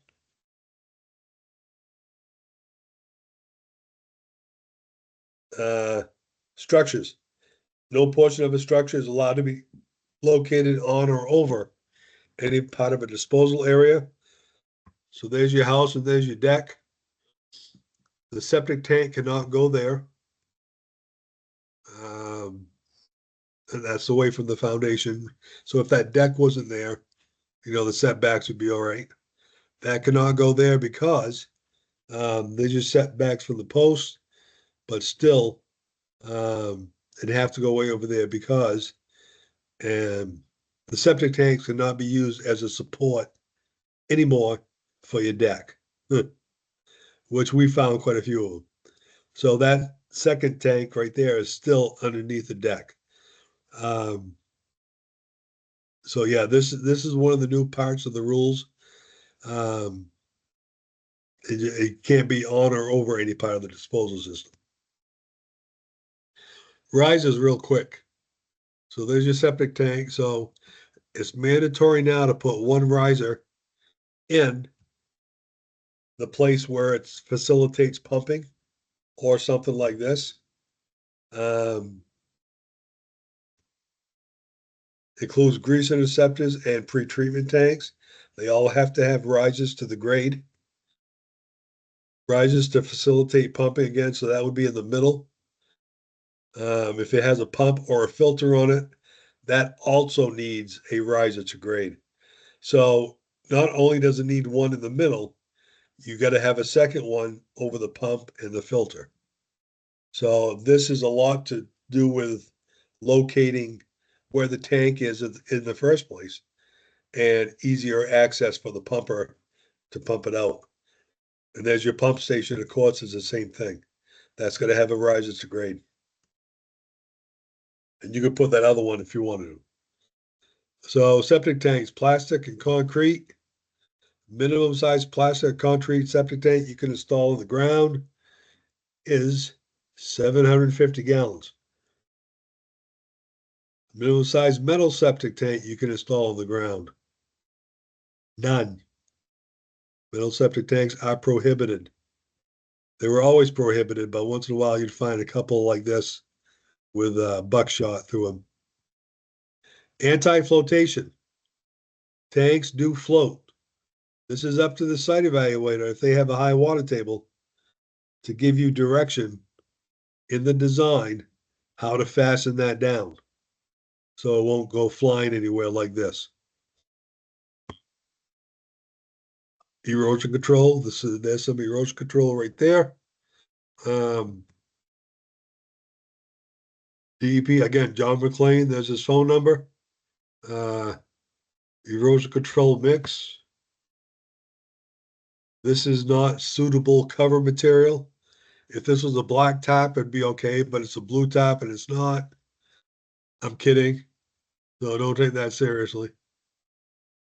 Stone disposal field. Must be clean and uniform in size.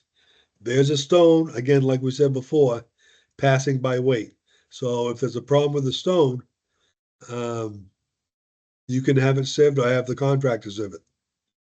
All setbacks are measured from the stone or proprietary device. So there's your stone bed. There's your well. Right from the edge of that stone to the well should be 100 feet on a first-time system. So that's where that's measured from. If it was a proprietary device, it would be measured from the proprietary device itself. If it has stone around the proprietary device, again, that stone is part of the disposal system. So it would be measured from that stone. There's all your setback tables for first-time systems. in the book. And right there, water supply, there's your disposal field, there's your septic tank, there's different links. This is replacement system, same idea. Those 3 columns on the right are septic tank columns, and the ones on the left are disposal fields. Underground insulation, 2 inches of rigid polystyrene. You put the Pink Panther stuff down, you're gonna be in trouble. Roof drains and foundation drains are not to be connected to the septic system. That would blow the septic system out so fast, it'd be unbelievable. H20 load, H20, whoops, there we go. H20 wheel load means a wheel loading configuration. So dump trucks, it's a stronger concrete chamber. It's how much fill you put over some proprietary devices that makes them H20 load rated. And that just means that a dump truck can drive over it. If it's under the tar, under the driveway, for instance, it'd have to be a concrete chamber that's H20 rated. So if you don't have that, you're gonna ask for an issue, because that could happen. It's happened before. And that's, not quite to this extent,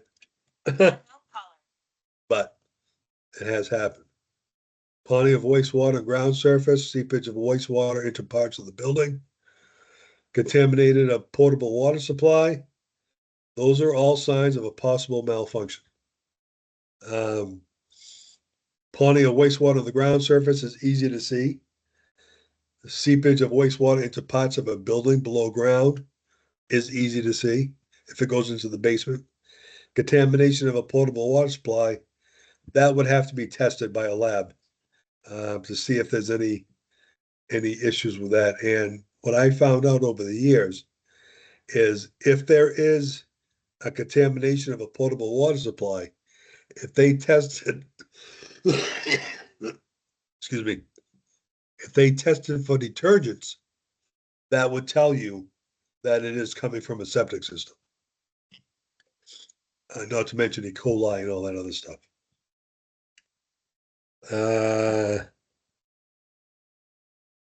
There's your bunkhouses. There is no plumbing in bunkhouses. It's 20 gallons per day per bed that has to be added on to the septic design. That can be recorded with the registry of deeds as long as it doesn't trigger an expansion. If there's a lot of bunks there, it may trigger an expansion. And it all depends if it's in the shoreline zone or not.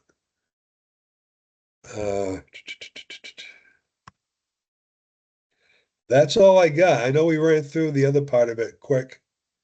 But hopefully, if you have any questions right now, fine. Hopefully we answered everybody's question. And of course, if you have any other questions in the future, Brent.Lawson@Maine.gov. And yep, and that's about it. So look forward to seeing everybody this summer. And this worked out well. So thank you for coming. And Eli is gonna kick me off. Just for time's sake, I think that we could take more questions at the end of my presentation. And I'll have a couple of spots during my presentation to pause for questions. But we're just going to try and keep it rolling. Brent, if you could stop sharing your screen. Oh, that might help. Mm-hmm.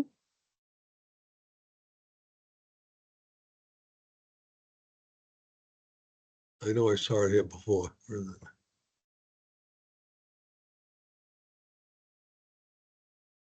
Oh, there it is.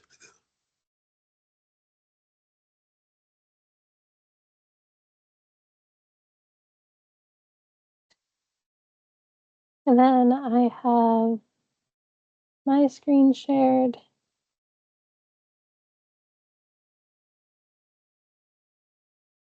Can you guys see that? It should be one big slide that says permit fees. Yeah, I can see it. Awesome, I'm seeing yeses go through. So for those of you who don't know me, I am Eli. I've worked with the Subsurface Wastewater Unit for about 3.5 years now, processing permits and doing other things when needed. I'm going to be talking about permit fees, the new HHE 200 form that you may have heard about, and also how to search for permits in our new database. So starting with permits, which often feel a bit like this when putting them together for submission. You all probably know the fee schedule more or less by heart by now. So I won't go into like individual fees, but a couple things to note is that we, over the last few years, have gotten a lot of kind of questions asking us to clarify what different components actually like contain.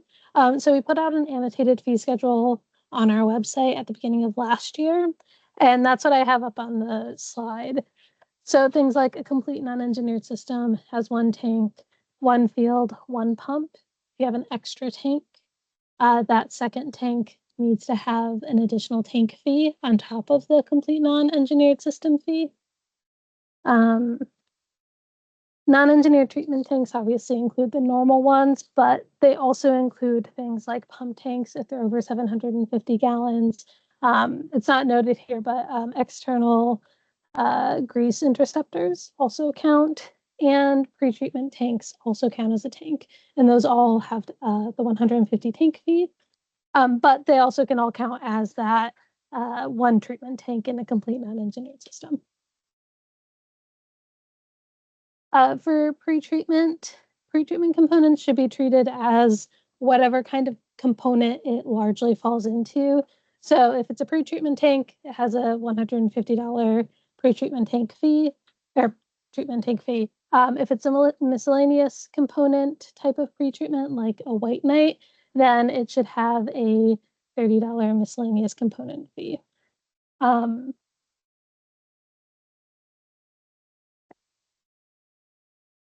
And then with complete engineered systems, which we don't see too much of, those are defined as having one disposal field, two tanks, and a pump. If you have additional disposal fields for an engineered system, each of those additional disposal fields are $150. If you have more than two tanks for an engineered system, then those engineered tanks are $80 each.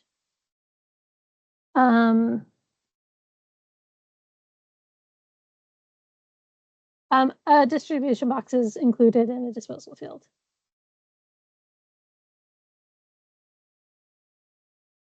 All pre-treatment units require an HHE 200. Yeah, so if you're putting in a new tank or a new miscellaneous component for a pre-treatment, that should be on a permit.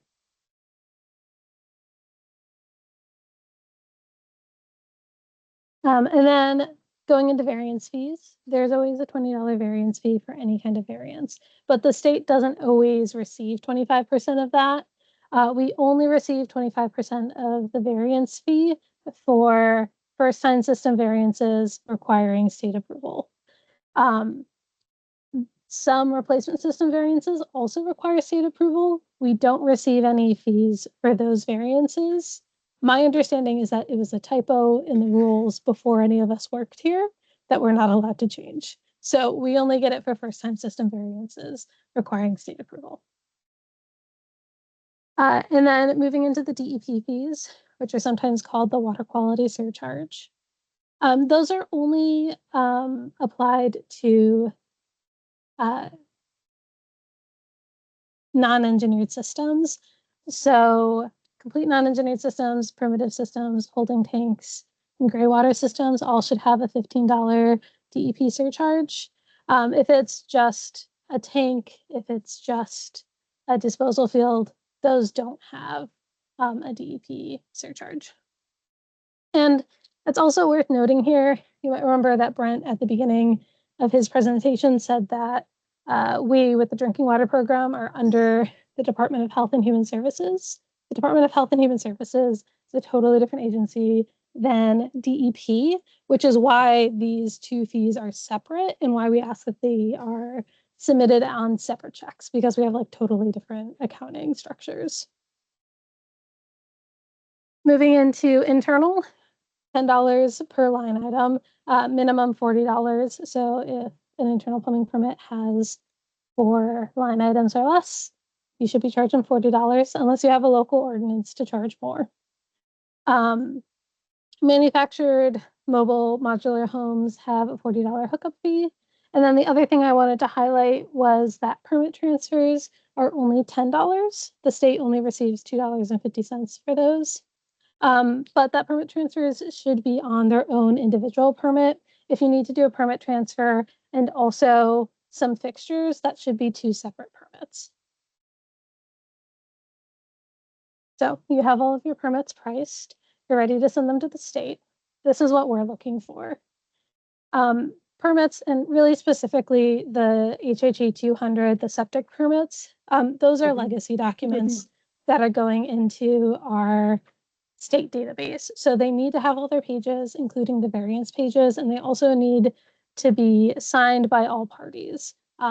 Obviously, that includes the LPI, but that also includes the property owner, and the variance needs to be signed by all parties.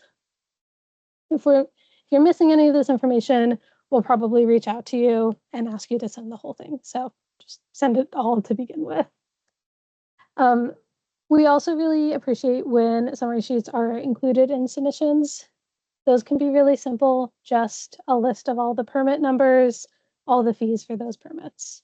It allows us to more quickly process the submissions, and it allows us to identify like discrepancies where there's just like a fee miscalculation.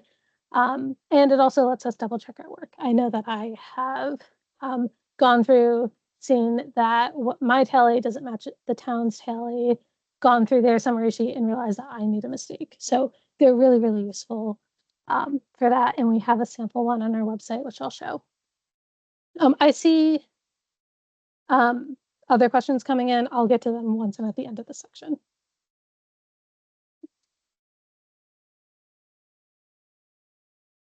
Next part of your submission should be the 2 checks. Like I said earlier, 2 different agencies, 2 different checks. Both can be made payable to the state of Maine, but all of your state 25% share fees should be on one check. GEP fees should be on the next check.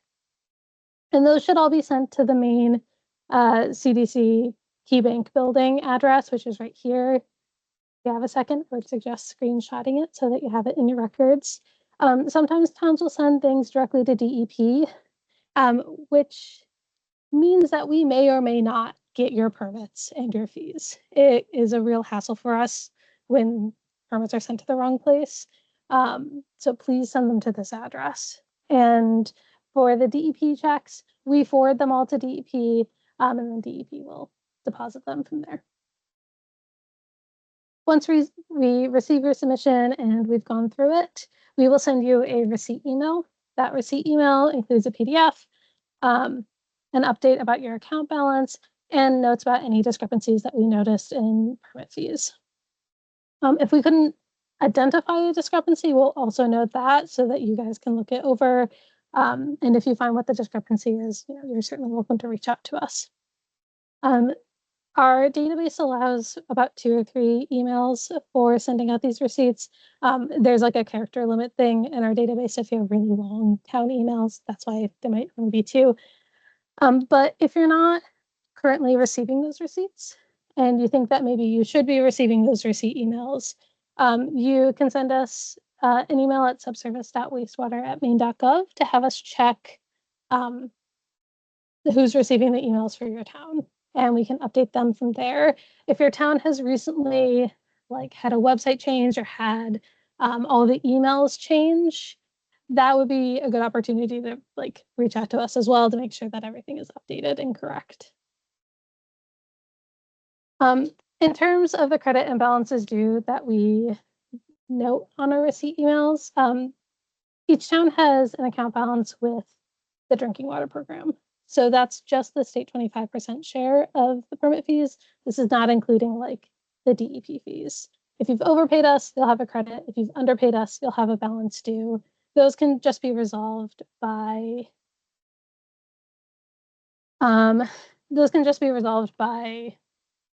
subtracting or adding your account balance to your next submission. Credits can only be used on the 25% share of permit fees. So if you have a $15 credit and you send us a letter saying that you would like to use that for DEP fees, you cannot use it for DEP fees. That's because that $15 credit is coming from overpaying us for the 25% share of permit fees. If you then try and use it for DEP fees, you're basically asking us to take like drinking water program money and give it to DEP. So that's why you can't do that. But you can totally apply credits to the state 25% share of permit fees. And we try not to let those balances get to more than $250 in either direction. If we notice that you're approaching that, we'll reach out to you and just make sure that you guys know, just because it can be kind of a nasty surprise if you suddenly realize that you owe the state $200. We don't want it to be more than that. Okay, quick review of those things, and I'll go through the questions that I see. Okay, Alan, I'll be going over to our website at a later point in this presentation, and I will absolutely show you where that fee schedule is. Manufactured home fees. Brent, you're welcome to unmute if you want to help me with this one. Manufactured homes are a $40 hookup if it's all new plumbing and it's like the first time it's being installed. If it's relocated, then you can just charge it like a normal one. So it doesn't have to be just the $40 fee.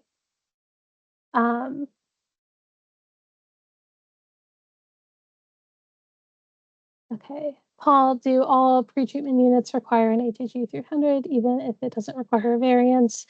The pretreatment agreement form in addition to the septic permit? Oh, that's a good question. I am not sure. We don't require those for upload to like we don't require those for our fees, but it's always good to tag them on. I'll start that to have Brent answer as well once he's off the phone.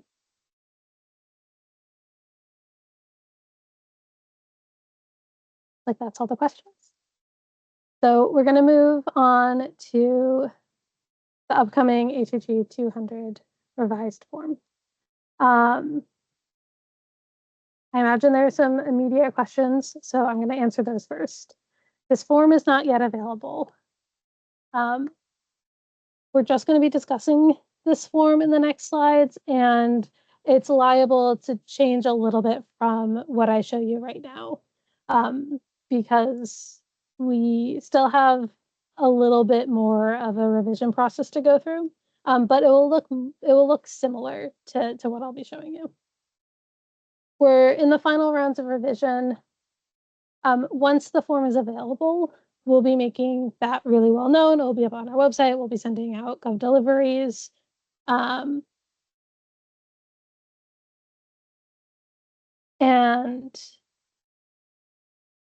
we will just try to make sure that everybody knows that it's out and that it's accessible. It should be out soon. Every time I have given a date, I've jinxed it by several weeks. So I'm not going to give you an exact date. But I will say that, to my knowledge, it's more in the weeks, not months realm. And we will be putting out guidance when we put out the new form, but you will not be expected to fully switch over to it immediately or for this season. What we've talked about now is maybe having a switch over in November, but that guidance will come out with the new form. So why are we changing it? First and foremost, we updated the rules. The rules have new section numbers and whatnot to refer to things, so we needed to update all of those references within the form. The form has not been substantially changed in about 20 or 30 years, so we needed to update it for the modern age. Things like adding the ability for towns to capture the email of property owners, but also to make it easier to scan documents, both for the town, but definitely for the state. We have switched over to a DocuWare-based permit database, and we now scan everything. When this form was last updated, we were still using microfiche, which we don't do anymore. As I mentioned earlier, we get some questions about what exactly is included in the disposal system components. So we've added a couple of clarifying statements on the form itself to help with that. We've added additional space for information on pretreatment and just more space for additional notes. We will allow some flexibility to site evaluators to attach larger size system drawings instead of using our normal pages, our normal last 2 pages, design system pages. And then the HHG 200, or sorry, the HHG 204 variance form was also updated. It's a much smaller update. It's just some like formatting things, adjusting it for the rules, and adding a lot more space to explain the purpose of the variance. So jumping in, this is what the first page of the new form will look like. You'll see that it is fairly different. I'll be zooming in on a couple of sections. So here's the top section. Some things have been moved around. It's largely all the same information. Things like street number, street name, mat and lot number have all been put in right here. That's because that's information that we capture for indexing on the new database. So that makes it, just having everything right here makes it easier for us. And also make sure that the street number gets captured because that's not always on permits, just from my experience reviewing them. Oops, sorry, tried to scroll up, can't do that on a slide. We have this email box now for owner applicant. On the inspection side of things, previously there was 1 signature box and 2 date boxes. We've now added a second signature box for LPIs. And we've also added a place for installer name and installer phone, so that can be captured by the towns. This information is usually not filled out by the time that the permit is submitted to the state, just because, you know, it could be like 2 years between when this is permitted and when it's installed. So we wouldn't expect this to be filled out before.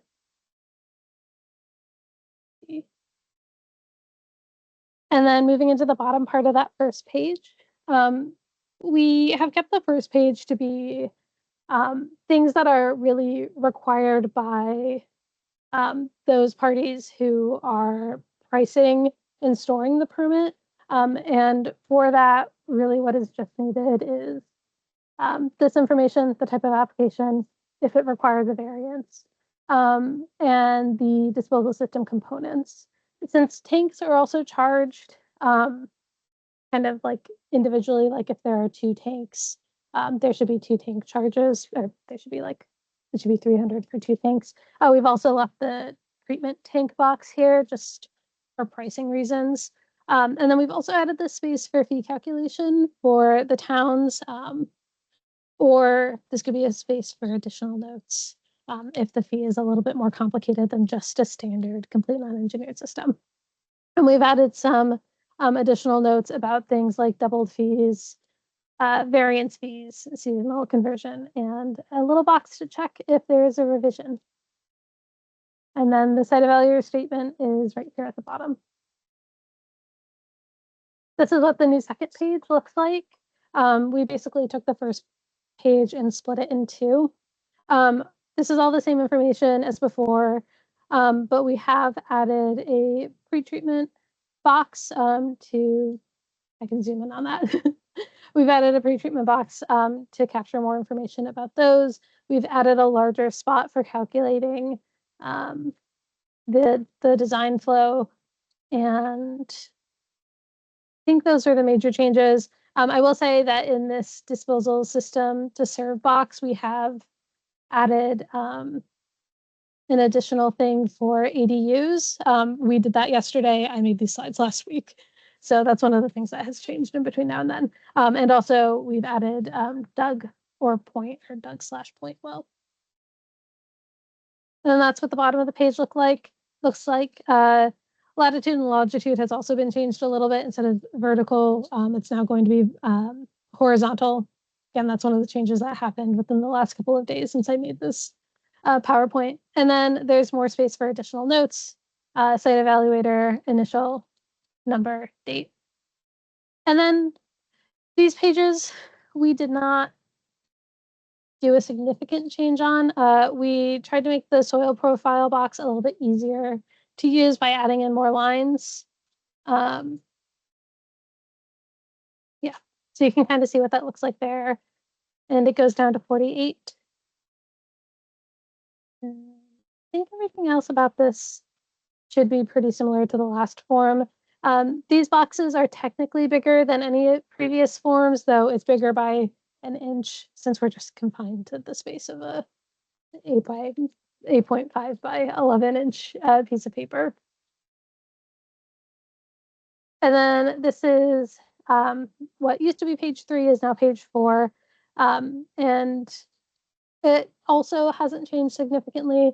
There's the area for doing the disposal system plan and for the cross section. And then all the information in the middle is for, you know, the ERP, etc.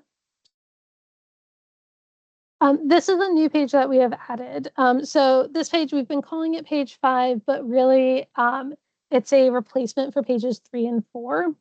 And this is basically, if you, as a site evaluator, wanted to have larger diagrams for your system design, you could you can make them on your own and attach them to the first 2 pages of the permit, and you would include this sheet. You would have to check off all of this information. You would need to have all the same information as a normal permit, basically.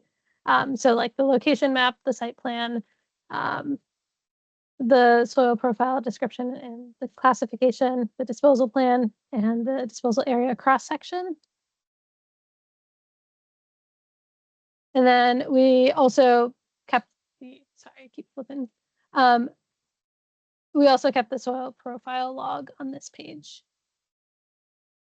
So this is basically just, if you were to use this, the way that your permit would look would be the new pages 1, 2, and then this new page, and then your attached pages with the design information. And then here's the new HHE 204. Again, not significantly changed. There's more room now for describing why a variance is needed. That's the top of the page. Sorry, it's a little blurry. Bottom of the page. And then this is the second page of the form. We did a little bit of a reformatting to make it clearer if it was just approval on the local level or approval that required state approval as well. So that's what that looks like up close. And then that's what the bottom looks like. And then we've also added this third page for the variance, which is just like the setbacks. This used to be part of the variance. It was taken away. We've decided, well, Brent and Alex in particular, decided that it's really useful for them when they're reviewing variances to have this. So we've added it back in. And everybody loves it. It's going to be the new favorite form of ever, right? Okay. Looking through questions. Will we need to require this new form when we get septic applications? That's a good question. We will That'll be part of the guidance that we put out when we put out this new form. You know, in the past, we still get forms that are from like 2000. So we will probably, if we're getting a lot of those types of forms from towns, we will probably nudge them to use the new form. Whether or not will be a strict requirement will be part of our discussion for the guidelines that we put out. Can installer email be added? I can see if I can fit that in. Is there a maximum size for attached pages? Yes, 8.5 by 11, because we need to be able to scan them. And you're welcome for adding the third page back. If it's smaller than that or larger than that, it's just very difficult for us to scan them in batches. If you want, you could maybe, for the town's sake, have larger ones, but also have an 8 by 11 for filing purposes. Okay, I see.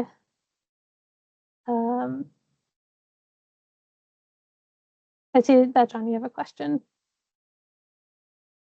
Oops, sorry, I hit the wrong button.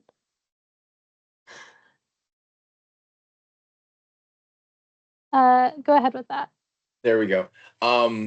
First of all, you asked and I wasn't able to say, is it the best form ever? I really do appreciate you giving us that option for having just informational pages, and then us, you know, the first two informational pages, and then giving us the ability to go ahead and sort out how we want to format, you know, the rest of the design, as long as it fits on 8.5 by 11. That's incredibly helpful. I really appreciate that. The question I had was actually almost a non-issue, but it's just something that's just kind of been a little bit of a nagging thing. They're separate forms. It's not these forms, but they are other forms that we often have to submit with this. There's a holding tank deed covenant form, and then there's also a pre-treatment maintenance agreement form, and they're both listed as HHE 300. And I didn't know if, yeah, and it's one of those things that probably is a really super easy fix.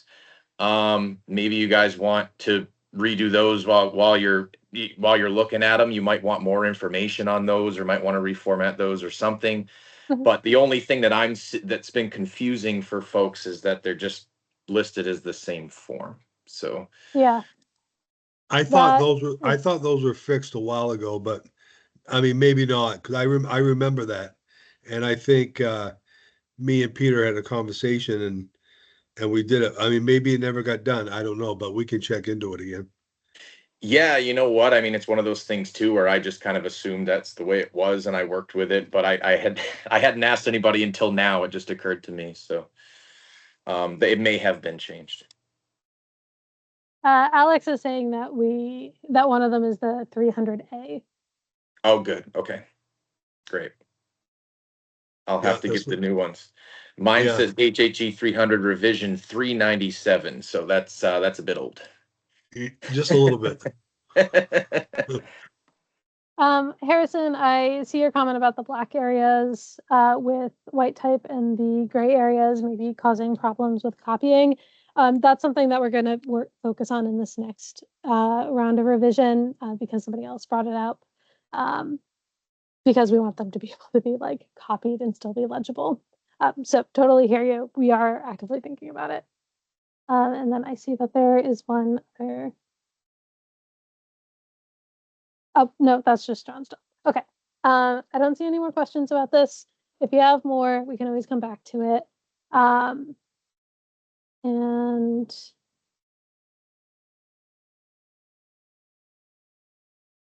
last section. The state last summer put out a new permit search database. I know this has been a big hit for everybody, and it's super usable. And you're all able to find permits super easily. I'm going to be going over how to find them. I just wanted to throw up, this is, what it looks like if you haven't used it yet. And these are the fields that we index for it. And when you're actually looking at the, when you're looking at a permit in our database, there are these tools. I thought it'd be useful to just kind of pull up what all those different icons mean. And I'll go over that a little bit more in a moment. And then these are the other icons for displaying it. Okay. So for those of you who haven't been to our website in a while, easiest way to get to it is just to type subsurface wastewater unit Maine.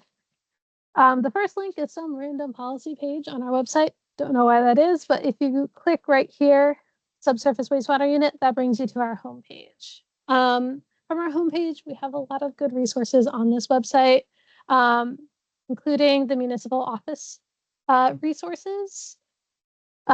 This is where you would download the fee schedule, the annotated fee schedule, as I said, which has like all these additional notes.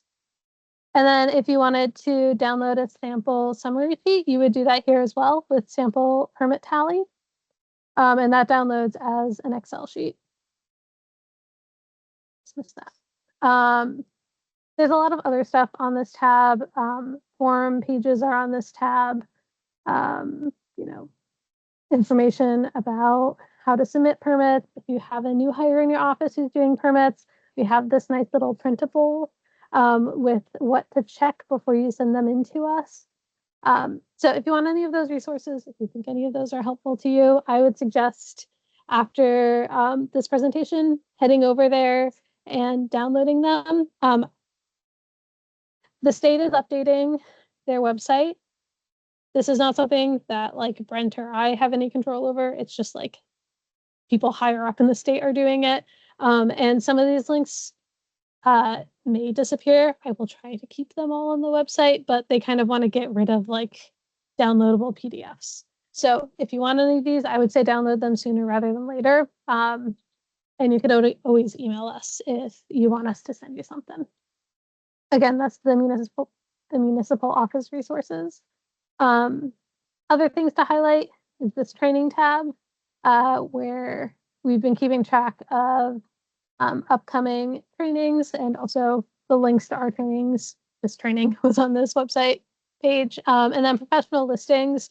If you ever want to check your status, we have listings for site evaluators, system installers, and system inspectors. And your like information about like your certification when you need to re-up it and everything are in those links. But we're going to move over to the online permit search, which the button is right here. And then you click here to start your search. And I'm just going to close all these other tabs to keep things a little bit cleaner.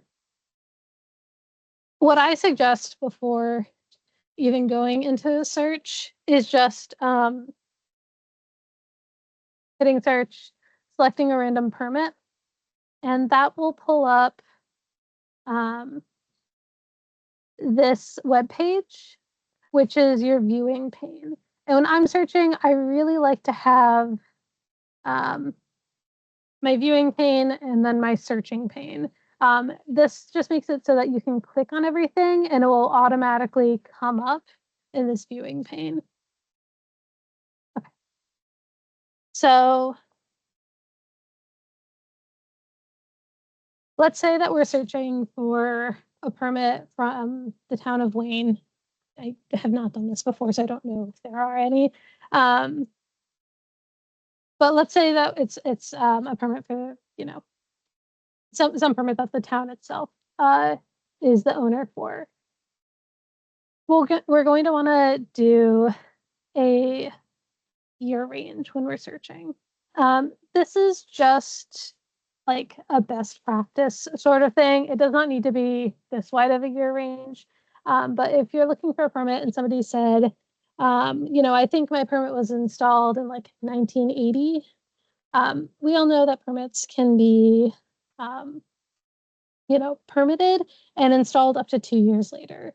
So if you're searching for a permit that was installed in 1980, it could have actually been permitted in 1978. So it's good to have a year range just around that. The next thing that you want to do is look through the file name. So for some of you, when you first start this up, file name might be closer to the end. To bring that to the front, all you do is click and then you drag it and you see that little blue box that's like right by my cursor. That'll show you where it's going to land. So you just bring it to the front, then it's right there. And these file names are what has been directly imported from the old database. So if you're used to the old database and you're used to doing like Control F to search for things, this is just the new way of doing that. So you go into your file name and then you can go to filter.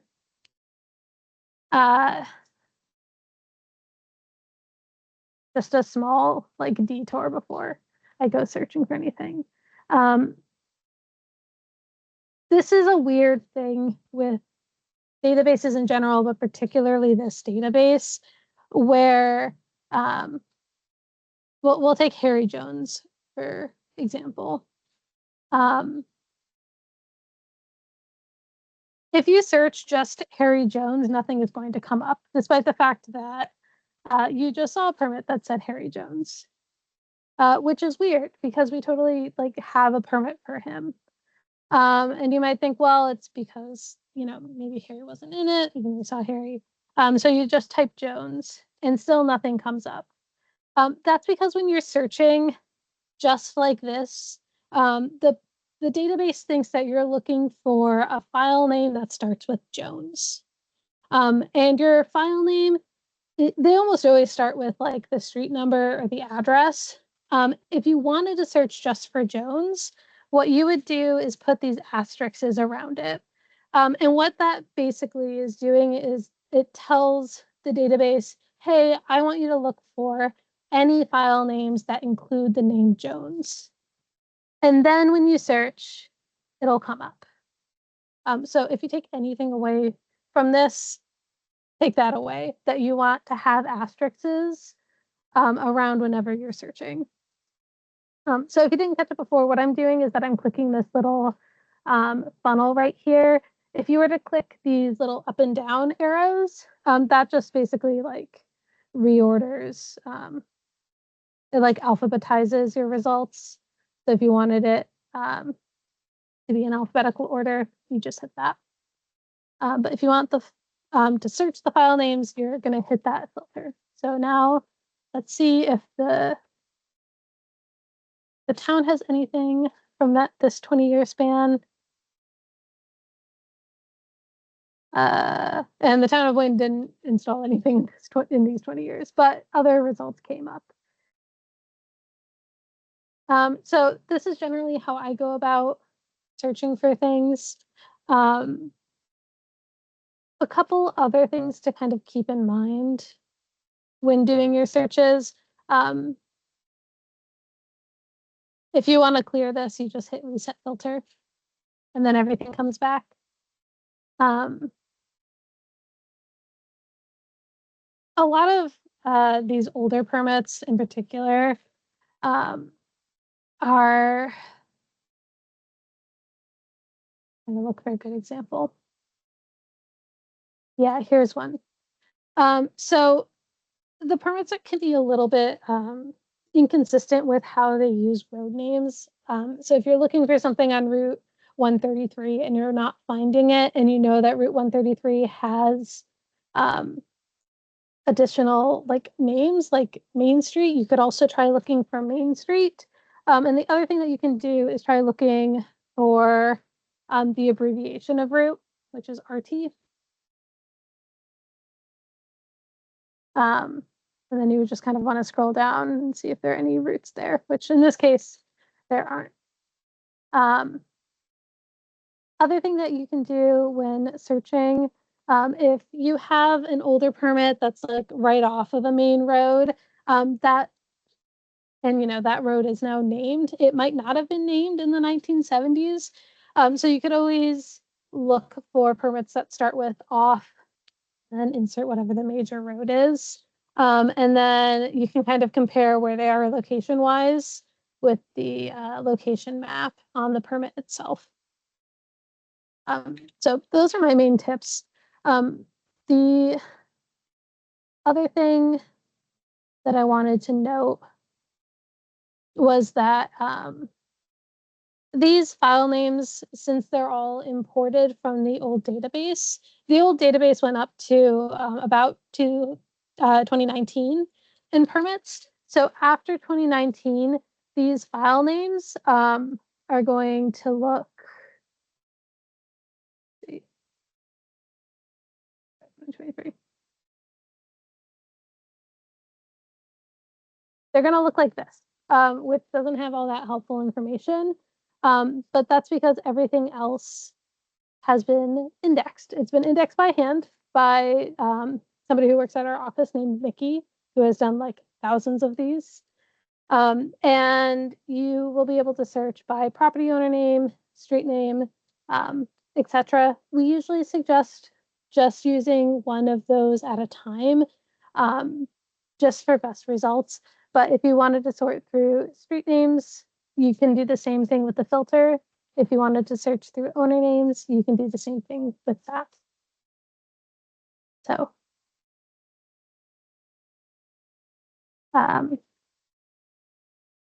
that's all I have on the new permit database. I know that it takes a little getting used to, but hopefully those tips will help you find things a little bit more easily. Okay. And then looking through questions, Natalie, I see that you asked, is everything the state has on record to date been scanned in and is in this database? Pretty nearly. So in the last couple of years, you probably heard us refer to a permit backlog, which was 2019 through 2022, beginning of 2023. Those have all been scanned now, and those are all in the database. And then we have some permits from 2023 and 2024 that are still getting scanned, but we are working through those. So pretty much everything up to the last like year and a half is in the database. And that's the end of my presentation. So if you have any other questions on anything that I presented on or any other questions for Brent, you can throw those in the chat, or I see that there are some hands, so let me get to those first.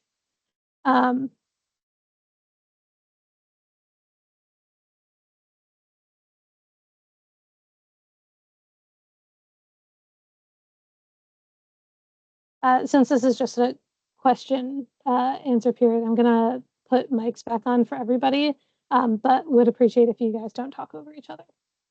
John, yours went up first, so why don't you start? Yeah, I just wanted to add to what you were saying. I actually do think that this new database is better, and I've had more success finding what I need with it. But the thing to understand still is that if you're looking for really old designs, and if they do actually exist, there may be more research that needs to be done that just can't be done on the database itself.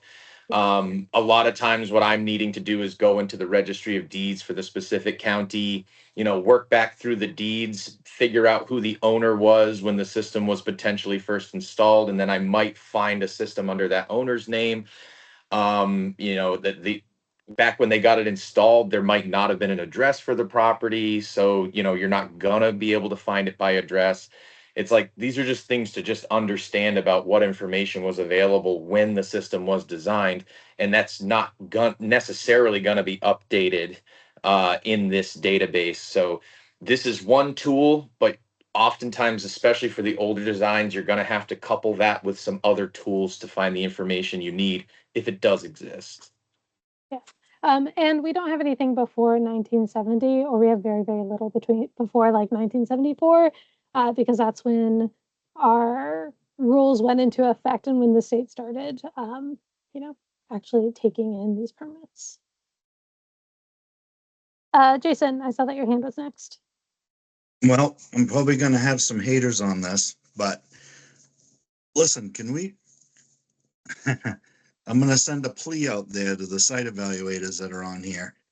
You guys doing these designs and you're allowing combination septic tanks, not in seasonal applications. It's almost impossible to work on these things. I know these contractors are throwing these things in all over the place and they're awful easy to put in the ground, but we're having to bring machines and excavate the risers back off these things just to work on these things. Put a separate 3 or 4 foot pump station outside the septic tank. I'd like to see no more combination tanks on anything but seasonal applications. And I'm going to start pushing it because my guys laying on their stomach and having all kinds of physical issues trying to work in these septic tanks. There's no room to work in these pump stations. These combo pump stations are little tiny pumps, they're little tiny pump tanks. They're pumping hardly any effluent to the field. These pumps are burning out all the time. The pump tanks are rotting at the effluent level inside these combo tanks, and the whole pump boxes now, when we pump and service these tanks, are falling off and the pump is hanging on a 2-inch pipe. And it's happening all the time. As far as I'm concerned, they shouldn't even be allowed unless it's a seasonal type application. They're impossible to work on. When you go to pump and service the tank, the solids are they're actually solidifying around the pump box. So now you've got to pump the tank down halfway to even get these solids to float over from around the pump box to even service the tanks correctly. And they're impossible to work on, and they're not right to be allowed as far as I'm concerned. And it's just an opinion. And I understand. I've had to put them in before too. You have a ledge application, you can't fit a 3 foot or 4 foot pump station outside the tank, but it should only be an option as last resort. I mean, we're at the point now where we're telling customers we got to rip the risers off, and they're like, it's blowing their mind. Well, we can't even work on the thing. It's almost impossible once you set risers on them. So, I hate to be a jerk about it, but I've been just going to site evaluators one by one and saying, hey, can you guys stop with the allowing the combo tanks on these designs? And I don't know how everybody else feels about it, but that's my spiel. Thank you. This is John here. That's really good feedback. I would say that from a site evaluator perspective, it's our job to be open to, we have everything that's allowed, right? And we have our preferences too, but it's our job to be open to whichever contractor's installing the system, as far as if they come back to us and say, hey, I've got a concern about this piece of equipment, I'd rather install something different because I'm the one putting it in, I'm more comfortable with this. It's really up to us to be flexible about that. And yeah, if we've got some information for you that might be enlightening, that we think something's going to be better, we can have that conversation. But prescribing one over the other is and then making you go with it, I would agree, is not the way to go. It's really a conversation to have with us, especially if we just put combo tank on the design. There might have been a need to put that there because there was a lack of space or what have you, but it's definitely something that we should be very open to having a conversation with you about. I'll say that for sure. Well, I think the problem is that the contractor is going to go for the combo tank every time because it's one piece unit and you can chuck it in the ground, but it's not the right thing to do for the homeowner. I'm telling you right now, the pumps are working twice as much. The pump boxes are tiny. The pumps are burning out. The pump boxes are rotting out. They're falling in the bottom. And they just shouldn't be used in anything than a seasonal application. I'm sorry, but that's just how I feel about it because I'm the one having to work on them, and it's unfortunate that the conversation has to come to this, but it's just, if you're not out there in the field having to work on them, you don't really understand what's going on with them. So that's just how it is. Alan, I saw that your hand is up. Yeah, I just didn't see when you showed the fees on your website. I didn't see what you clicked on, so I can't find it now. Sorry. Yeah, no, that's totally fine. Okay, I'm sharing this page again. So this is, so if we were on the main page of our website, you would go over to the side to the municipal office resources, click that, and then under fee schedules, you would click the download or print option. This just brings you to a different part of the web page, which doesn't have the annotations. Actually, it brings you to a different web page entirely. But this will download the fee schedule, and from there you can print it off. Well, I missed it again. Can you just go back to where you showed? I'm sorry. Yeah. So municipal office resources, and then download or print, which is right here. How'd you get to municipal office resources? It's under Off your featured main links. page. Featured. Okay. Yeah, main Gotcha. page, featured links. Okay. Right there. I got you. Thank you. Awesome. And then I wanted to go back to two questions. So Nicole Martin earlier asked if we could talk a little bit more about relocated manufactured home fees. Brent, I was hoping you could help me out with that one. Brent, you're muted. Manufactured homes. Yeah, relocated ones in particular. Is Nicole still on here?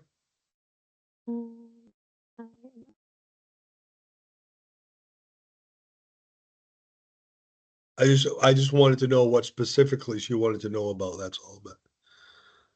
But basically, if it's a brand new manufactured house, single wide, double wide, whatever it is, and it has a HUD sticker on it, the internal plumbing fee is just the minimum fee, $40.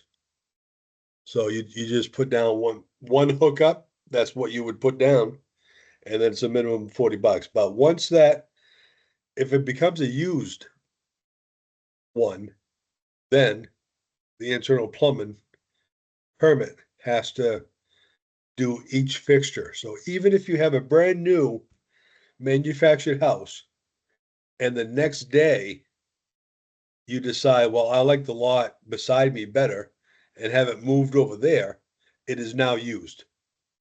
So if I don't know if that's what she's talking about, but if it's brand new, it's just a minimum permit fee. If it's used, it's every fixture.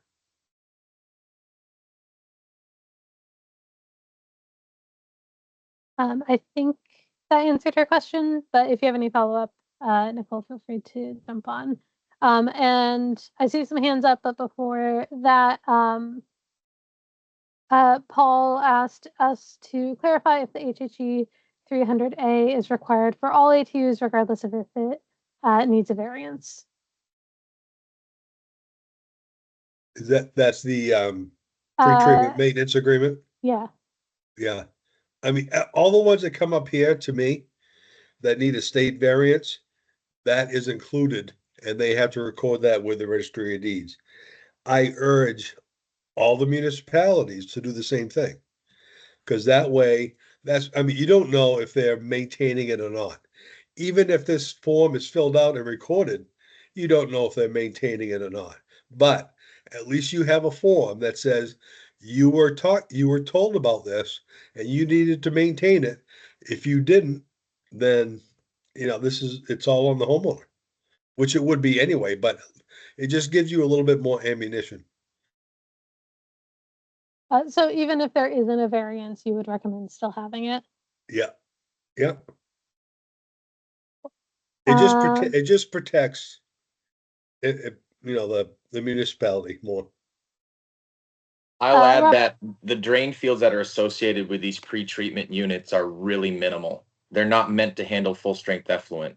So Right. if that pre-treatment unit isn't maintained, I mean, I've had contractors go to systems with pre-treatment units that have only been in the ground for 5 to 10 years and they weren't maintained and the drain field is shot. It is completely shot. The pre-treatment unit might be able to be refurbished, but you need a new drain field. So that's, again, it's one of those things where, it's about clearly communicating with the owner and having them sign something that says this requires maintenance. And filing it with the deed means that whoever buys that property understands that when documents are being transferred, they're going to run into that. Yeah. Because it's in the deed, and they understand that they now need to maintain that unit. So it's it's not really just a suggestion. It's about doing everything we can to make sure people know that this is not going to work unless you maintain it. Because, I mean, you're dealing with a lot of money, so. Robert, I saw your hand up first. I just have a question, Brent, about the risers. If I'm correct, you don't need a riser if you're below 6 inches on top of the septic tank. Is that true? No, it's not true. In the new rules, it says you need a riser to grade. Okay, sir. Thank you. Yep. Before it was like that, yes. But now, yeah, it's got to go to the grade. Okay.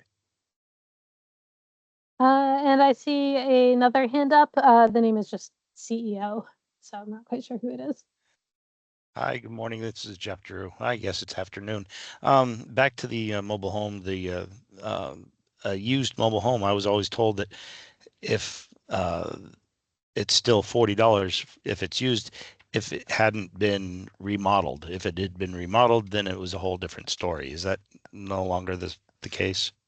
No, I mean, if it's brand new, of course, because manufactured housing doesn't want anybody messing with the manufactured housing except for the Board of Manufactured Housing. So, in saying that, it's when it's brand new, I mean, the only thing we can do is a hookup fee because you got to hook it up to something, and which is a minimum of $40. But the only thing is the reason why, if it's used and it gets moved any distance down the road, in all reality, you're supposed to, have somebody run a test on it and all that stuff, take the traps off. That never happens at all. The easier thing to do, and I'm not telling you to do this, I'm just saying that never happens. After it gets all set up and hooked up again, run the water from every fixture and look underneath, make sure nothing's, leaking through the belly band and all that stuff. And,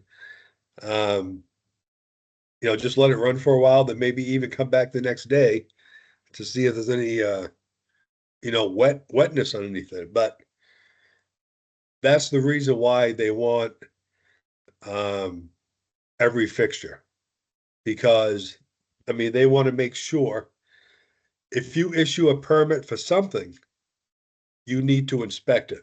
So that's what they're trying to get to. So if it's moved down the road a couple miles and you issue a permit for each fixture and, you kind of inspect it all, whatever you do to complete that process. That's why. So, I mean, the basic way I could say this is like I did before. If it's new, it's just, hookup fee, minimum permit fee. If it's used, it's every fixture.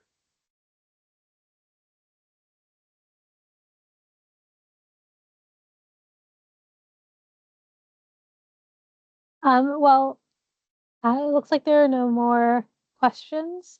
Thank you all so much for attending and for staying an extra 10 minutes to get through the rest of those questions. And do you have anything else to say, Brent? No, I'm all set. Thanks guys for showing up, and it was great seeing all of your initials.